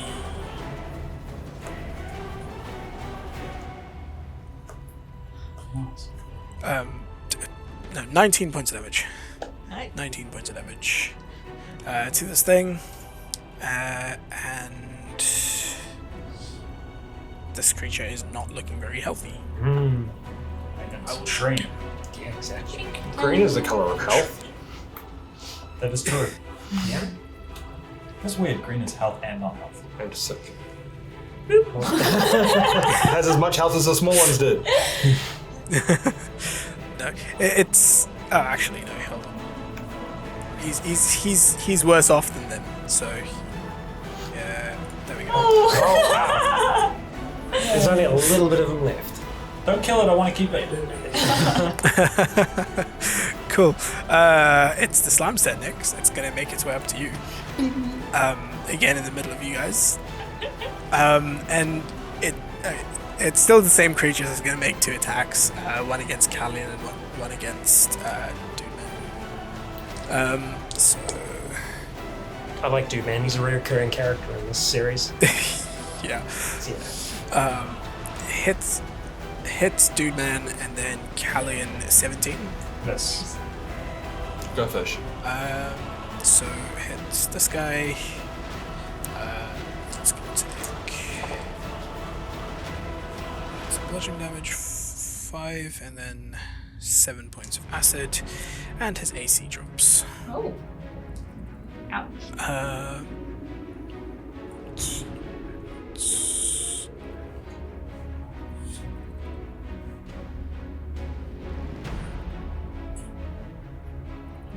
Cool. And then his AC also drops by as this thing pseudopod hits the metal armor, the breastplate that he's wearing, you see it start to corrode and rust and look nasty. Cool. That's Slime's turn. It's now Mason. Throw a rock. There's not really any point in me Start going moving. anywhere. Well, I mean, I need to help you guys get across the puddles, Yeah. so I kind of Can you can't. hold? I mean, I can't help you get across the puddle from where I am because Hessel's where I need to be. I can't end my turn and look where Hessel is. Once we dispatch the slime. Yeah, we can figure it out. So I'll just do nothing. because it looks- Shout I mean, encouragement. it looks handled. Yep. I can You stand there I looking- can throw a non-magical dagger into that. if it's- Yeah, it probably did. So I won't do that. Ophelia, your turn. Cool. I'm gonna move one step forward so I can see the thing. And it's within 120 feet, right? Yeah. Oh yeah. Fireball. Firebolt. 27 to hit again. That'll hit. Pregnant AC should go as a bit smaller. 11 damage. Does that? Yeah. As you fire off that shot, it hits it and just completely evaporates this thing. It's dead. Hell yeah. We didn't even have to do thunderstep. Probably for the best. Huh. Everyone's all in one piece, mostly. Yeah. You two are okay? Yeah, my armor's seen better days, but I'm fine. Alright, we should get over Right. there. Are you alright to Hit boost? Yep, I'm fine. Okay. Mason athletics and Hessel acrobatics. But Dan, if we're able to give them a 10-foot run up and I'm able to boost them, does that negate the need for rolls? Because they don't quite make it with their run jump. Yeah. And then the boost I give them, will that give them enough versus like Callian who didn't have a 10-foot run up or the other guy who didn't have a 10-foot run up because we were It will. or I'll say it'll reduce the DC down to like 7. Okay. Like both of you just need to hit 7 to make it. Alright.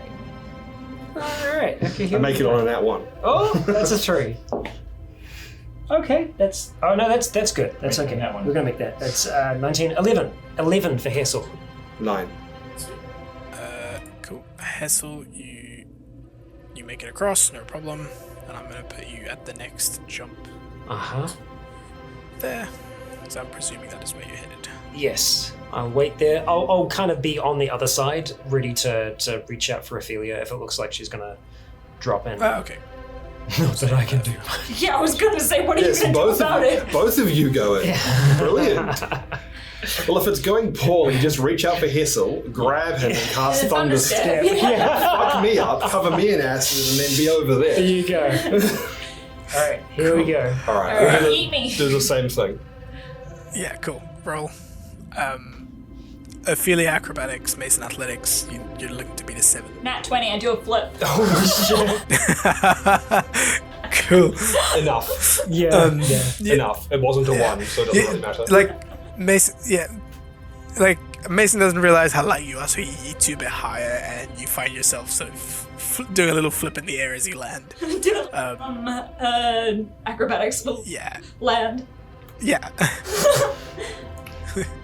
Cool. End you up in the acid in the next. Watch out. I'm fine. Sweet. Next jump then. Away, and I'll take a 10-foot run and just jump it. Cool. Manage that. No problem. Okay. Cool. Next jump. So.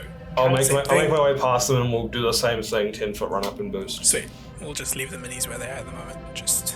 So I'll go first again? Do you want to be there to catch them as well? Yeah. Okay, here we go. 5! Well, Callian's there to catch you. I did enough, Okay. So. but Okay. So Mason's part goes well. You manage to. You manage to jump. As you hit the ground, the ground is still a bit wet and has a bit of the acid slime on it from where the slime creature rolled over it, and you find yourself slipping, sort of falling backwards towards a puddle. Callan. Callian, I'll allow a.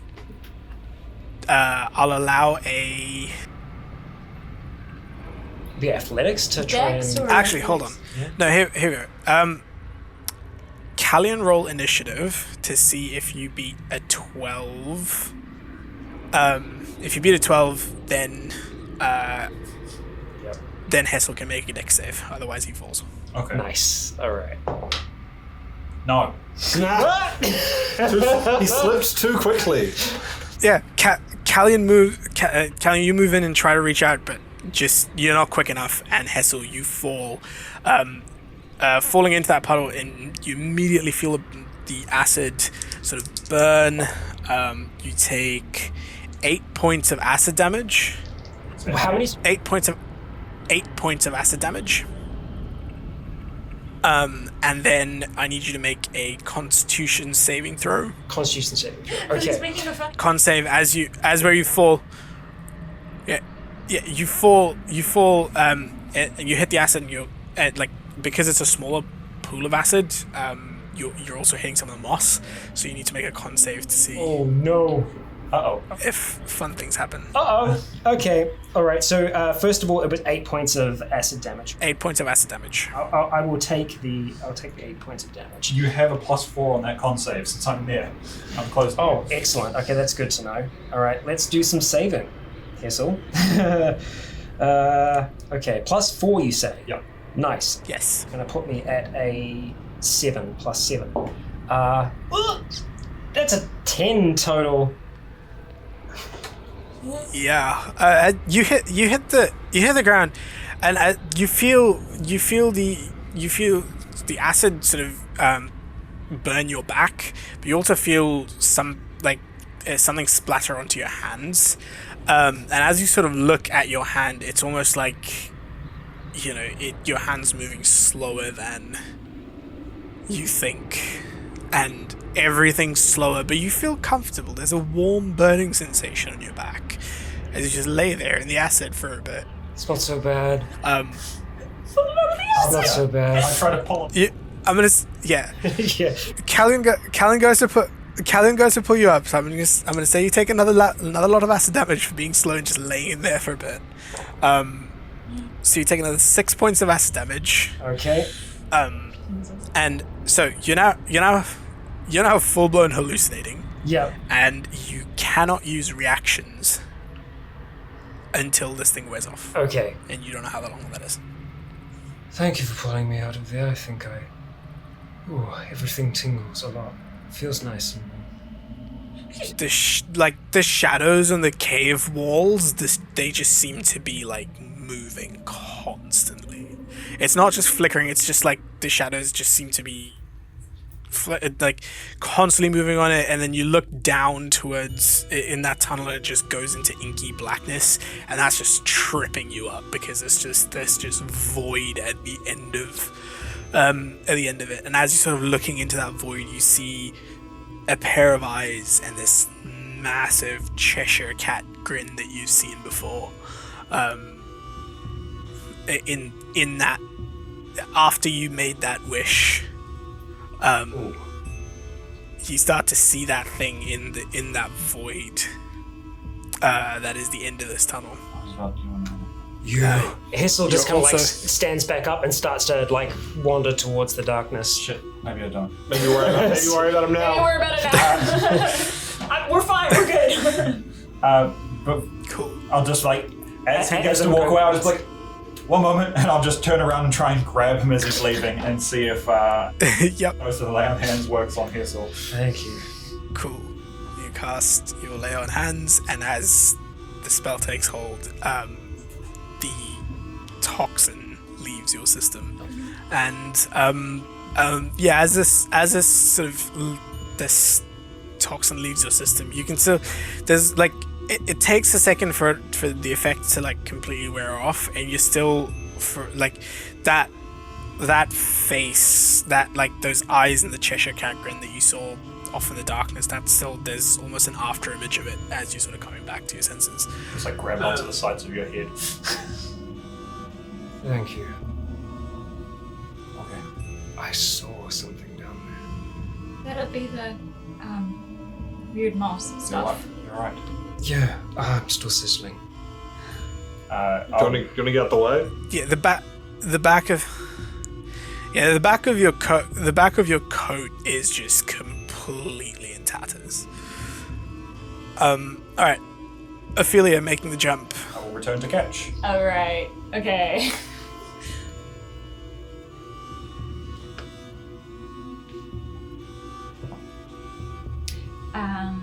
What is this? Acrobatics? Yep. 15.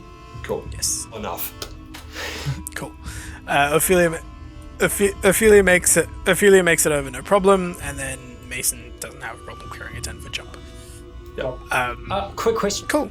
My coat was magical. The cloak was? The billowing. Well, it's the cloak is my jacket. Oh. Yeah, I meant sort of your actual robe. Yeah. I meant your actual robe because it's a. Yeah, it's just the cloak of billowing. Cloak is wears. fine, just under the cloak is now fine. Yeah, just under the cloak, whatever part of your robe is behind, like under the cloak, that's in tatters. Yeah. Cool.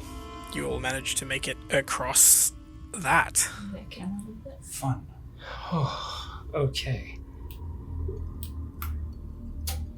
And with that, ahead of you seems to lie just this massive corridor of this sort of long corridor that just goes all the way to the end. You can see off in the distance there seems to be like at the far end of this cavern you can see that sort of the bioluminescence from the crystals.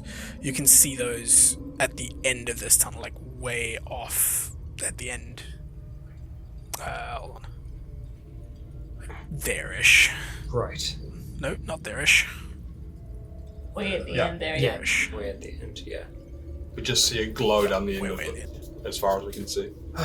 Who's going to take the Correct. lead? I can again. Thanks. Stick in the middle. Cool. Callion takes lead. As you get to there, Moss line. Oh, yay! yes, more moss. I don't know if we can jump over that. We can go around it. Okay. Try to.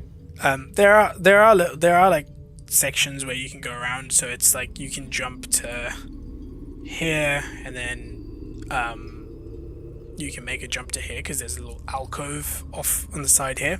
Right. Yes. Yes. Got you. And then it's fairly clear. So it's not as treacherous as that last section. It's a lot easier to make your way through. It's just being careful of the moss on the ground. So I'll say there's not really any checks needed to make it through this section. It's just difficult terrain stuff. That's it. Okay. We'll take it nice and slow then. Yeah. V, you can't see it, but whenever you move the mouse, the cat is fixated on it. She's sitting on the table in front It's of the my- TV, following the mouse. It's my virtual laser pointer. Cool. It's cool. Sweet. As you sort of make your way through to the end here, let's try fancy things again. Oh. Okay. I'll say you make your way through here. Oh, there is a person. That's a person. That's a person. Ah, and that's a campfire. There are two people. Is that a shark? Oh, there are two people. Is that a Yep, that's a shark upside down on a fire. They're cooking a shark. If I Okay. There's two people. Okay, yeah. Yep. Yeah, we probably wouldn't be all in a line like that, but Yeah, I assumed as much. Just easy to. there's enough ambient light down that tunnel as we move, and I just notice people, I'll get rid of my light Just so we can. as we approach. But if there's not enough light, I'll leave it on. Cool. Yep. There is enough ambient light because you can now see a bit of a campfire there as well as the bioluminescent crystals at the end. And you do notice two people. They are sitting on the floor, seemingly. They seem to be sleeping. Oh. Okay. I'm going to be nice and cautious. Right. Yeah. Should we, try to approach it quietly? Roll stealth, everyone. Is there anything that you can notice about from a distance, Callian? That's a good question. Anything that might indicate who they are aligned with? Oh, Jesus. Imagine it's the two Yeah, groups I'd say- that we've all been sent here for. I'd say with your passive perception, Callian, I think you can tell one of them is clearly Dwarven, and the other person seems to be dressed in disheveled noble's clothing. Do I recognize him from the dream? Yes, you do, because you did the thing. That's our man. I'm like, That's your man. That's The Donald. the disheveled noble clothing is the person you're here for. Right. All right. That's our man. Alright. Maybe if we can sneak up and just like hold a dagger to the guys. They're also both, as you get closer, they're also both sitting in like what look to be mounds of that moss. Oh boy. Uh-oh. If I'm close-ish to Samuel, I want to say, "Is that your man over there?" Indicating to the other The person. dwarf. If the well, no, he said it was a human, right? That went missing. His friend was a There's a human, human but he's also here Oh, looking okay. for someone. Yes. True. He sort of squints and looks in that direction. He says, "Yeah, the dwarf." Do we want to come The back to dwarf's these guys guided. afterwards once we've dealt with the others? Sorry, what? Do we want to come back for these guys after we've dealt with stopping the people that took them? I don't know if they're here. We'll make sure they're not around first. I don't really want to drag these guys into combat. No. They're around a lot of that moss, though. We should be wary of that. I think it would make sense to go and come back and get them when it's safe. Quick question to V. At this campfire, are there any packs around or anything? Something that might indicate that there were other people there? You can see a couple of extra sleeping bags, indicating that there was probably two other people here. They might not be here anymore. One of them's shown up. Went. He knows my face. He's seen me before. He might not right now. I know, but if he can give us information, we'll know exactly how many we're up against and where. We should approach carefully. Mm. Yeah, well, Would you be able to release him from... Or does it look like from where we are, does it look like they are exposed to the substance from the moss? Yeah, very much. Like they're sitting in a mound of it, a mound of the moss, and it's the secretion seems to be sort of almost because they're not wearing any armor per se. It's all clothing, and the clothing just looks damp, which you get the sense is probably. Quick question. Off to the east there. That's just another. Yeah, the cavern just continues on. Okay. I want to start in that slowly, direction. like, making my way down that way, just clearing as much as I can. Yeah. I can get back to people pretty quickly. Yeah. But I'm not much So use Just here. make sure that there's no and I want to get close enough just to tell if they're even alive. alive. So is it Callian? So if Callian, if you move up to them, Samuel will also move. Yeah. I'll just tell them to be careful of all the moss and that this could be a trap. But Okay. Cool. So you make it over, and these guys are both out cold. Like they're very much unconscious. As you guys approach, but alive. but alive. Okay. Yeah, they are breathing.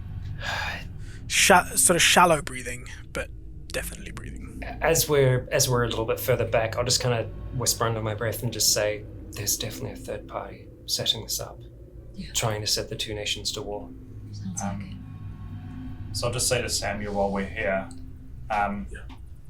we should carefully get them away from this stuff. but we need to make sure there's no one else around first before we try and Yep. wake. I'm in agreement. Who's this other guy? This is who we're looking for. And Samuel sort of steps over to see if he can find any. Sort of starts to look and see if he can make out anything. On Donald? Yeah, on Donald. This is who we've been looking for. Oh, It's Donald. right. Yeah, and I'll try and drag them away from all that, just sort of out towards the centre of the room more. Yeah. And you're able to manage sort of dragging them over, say up to that there. Yeah. And they're just like straight out cold. They're straight out cold. Oh yeah. Well, that's good. Callian, you can do a medicine check to see, Yes, please. because you've got a high enough perception and all that, passive perception and passive insight and all that sort of stuff. I'm gonna creep further down the corridor. Nice. I'd say while they were doing all of this, Mason, you could have made it down and back if you needed to. Like, the only thing that you'll find down there, so as you start to walk through it, and make your way all the way down and back, it is just another long corridor, long pathway that sort of ends. So at the end there, where that tree thing is, you see that it's not a tree.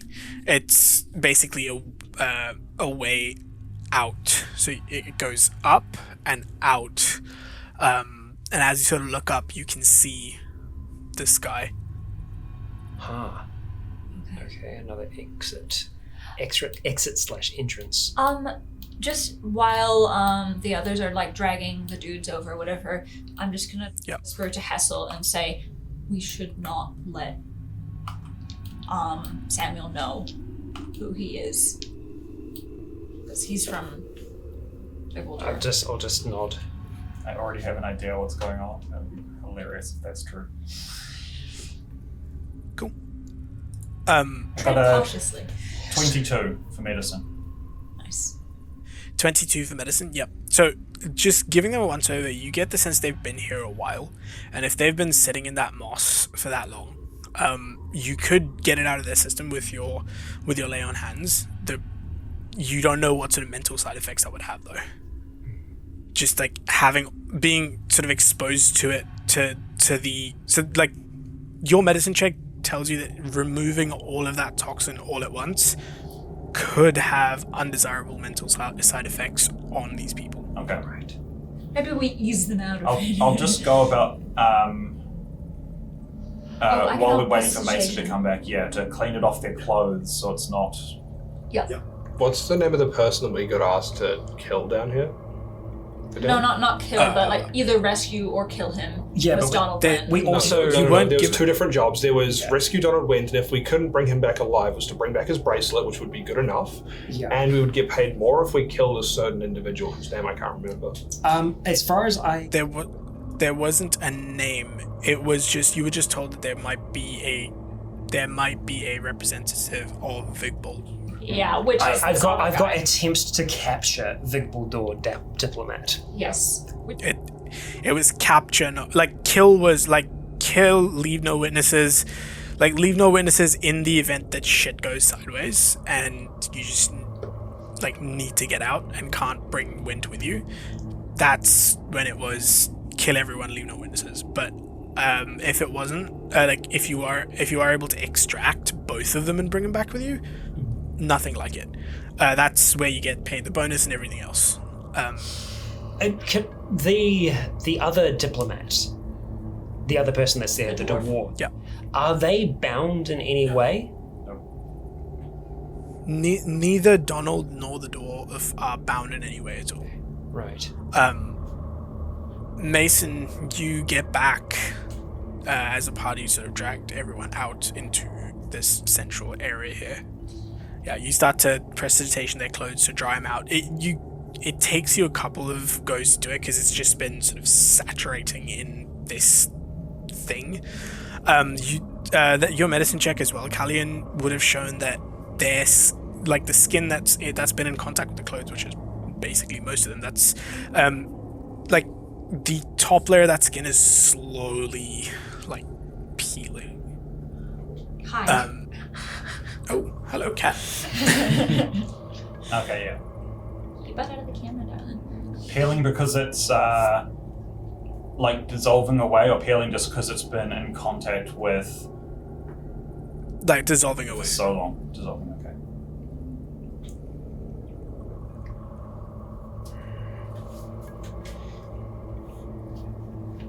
Cool. Mason, you arrive back as everyone's sort of been dragged out into the center. So I'm saying,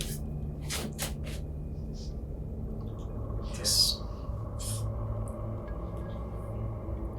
I'm starting to wonder that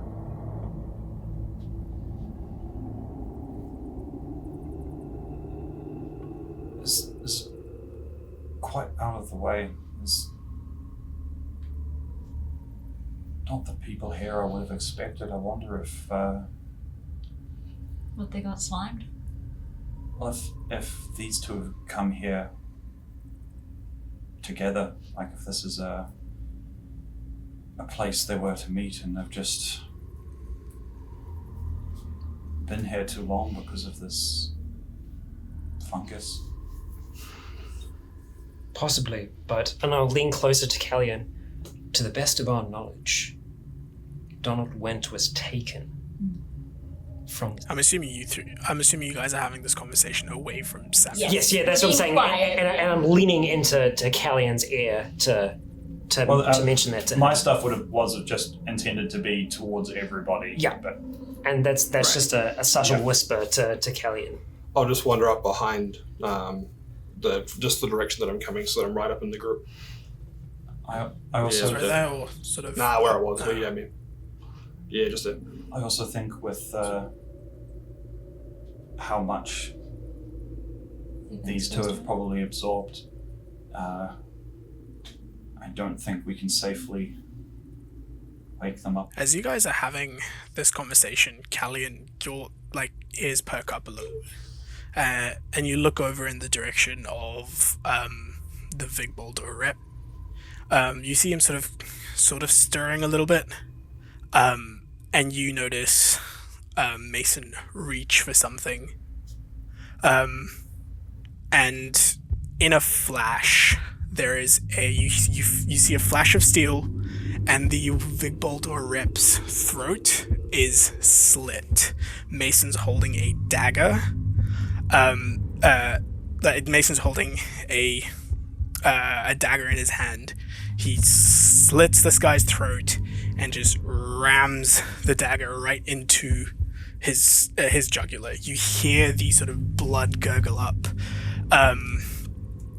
and as it does, Mason sort of turns around and starts to bolt. And as Mason starts to bolt, Samuel goes, "Fuck!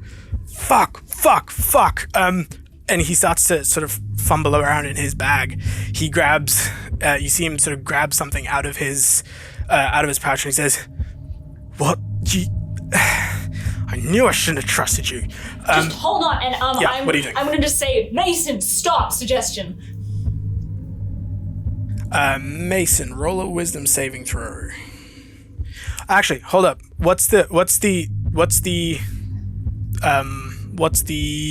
Effect. Is it a charm? I mean, it's suggestion, so yeah. also, what is the range of it? The range is 30 feet. Fucking see ya. Nah, I'm gone. Mason's gone. 45 foot. Like, no, it would have been Mason's like as gone. soon as he turned to bolt. Mason's quick, and he's caught you off surprise in this situation. So he is bolted. See you. My intention after he starts to turn and run away, depending on the distance that's there, I would be attempting to cast Hold Person. I've got 60 feet on that. What's if you've used your action, Mason? How far can you run in around it? If I dash, Yeah. use my action. So like total, if I use my bonus action. So you've used your action to kill. Yep. You've got bonus action and movement. How far can you go? If I use a If I use a key point, I can run 90 feet. I guess. Cool. So 90 feet. So 5, 10, 15, 20. My only other question would be the dagger that Mason used. Is it a dagger that we've seen before? Is it a dagger that we recognize? It's not a dagger you recognize. You see a bejeweled sort of dagger that's sticking out from this guy's jugular. So Hessel, you were attempting to cast Hold Person on Mason. I'm going to attempt to cast Hold Person. I'm going to Cool. You need to get the distance. I will attempt to. Mason is about there, so I'll say you're moving. Should we roll initiative at this point so that we? Yeah, I'd say roll initiative at this point. I'd say once Mason's bolted, roll some initiative. Let's do that because that'll make this a bit easier. You gonna just stay there? That'll make that easy. I'm happy to just put myself at the end of initiative after everyone, as everyone kind of gets to react to me moving. If that works best for Dan, I've kind of done an action and then ran and then put myself at the end. Well, you doing the action dashing, that was effectively everyone's surprised. Then it comes back to the so I'm gonna roll initiative and everyone's got the surprise condition, and so we'll roll this initiative now and then go in the initiative order as it's. This round of turns is just. It's just been doing this. It's just been. Surprising, Yeah, because we were definitely surprised. Yes. Yes. I rolled high. Cool. For fuck's sake. Okay. 25-20. Oh, most people haven't rolled yet. Oh, fuck. 23. Nope. 23. Did not roll good this time. 21 is Samuel. 20-15. Nope.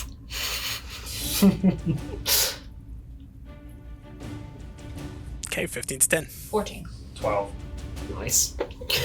Cool. So it's Ophelia, Callian, and then Hessel. Okay, cool. Yeah. Okay, so to kick things off, we are going Mason's first. I am happy for that movement to have been, like, if we are at initiative, my movement would be the start. Otherwise, I get 2 turns and I'm gone. Ooh. No way. Yeah, well, it is the start of your turn, so you now have a full turn. I leave. You would be even more distant. I'm Yeah. 35 feet away. Like, I would probably. I don't know if I would key point dash again because it probably doesn't make sense. Yeah. So just action dash. Just action dash, just 90 How feet. How long is that corridor? Does he make it all the way to the end of the corridor? Oh yeah, he was already there, so it's like 5, 10, 15, 20, 25, 30. I can still hit you from there, right? 50, 55. Like, it's 55 feet and he's already made it to the exit, so he's gone. Yeah. It's now Samuel's turn. yeah, what's that? Yeah, you see him sort of rummage through his satchel. He pulls out something that you see a small version of that of the contraptions that you've seen before, the ones that cast spells. You see a small version of it, but it seems to have quite a few of those little ones in there as well.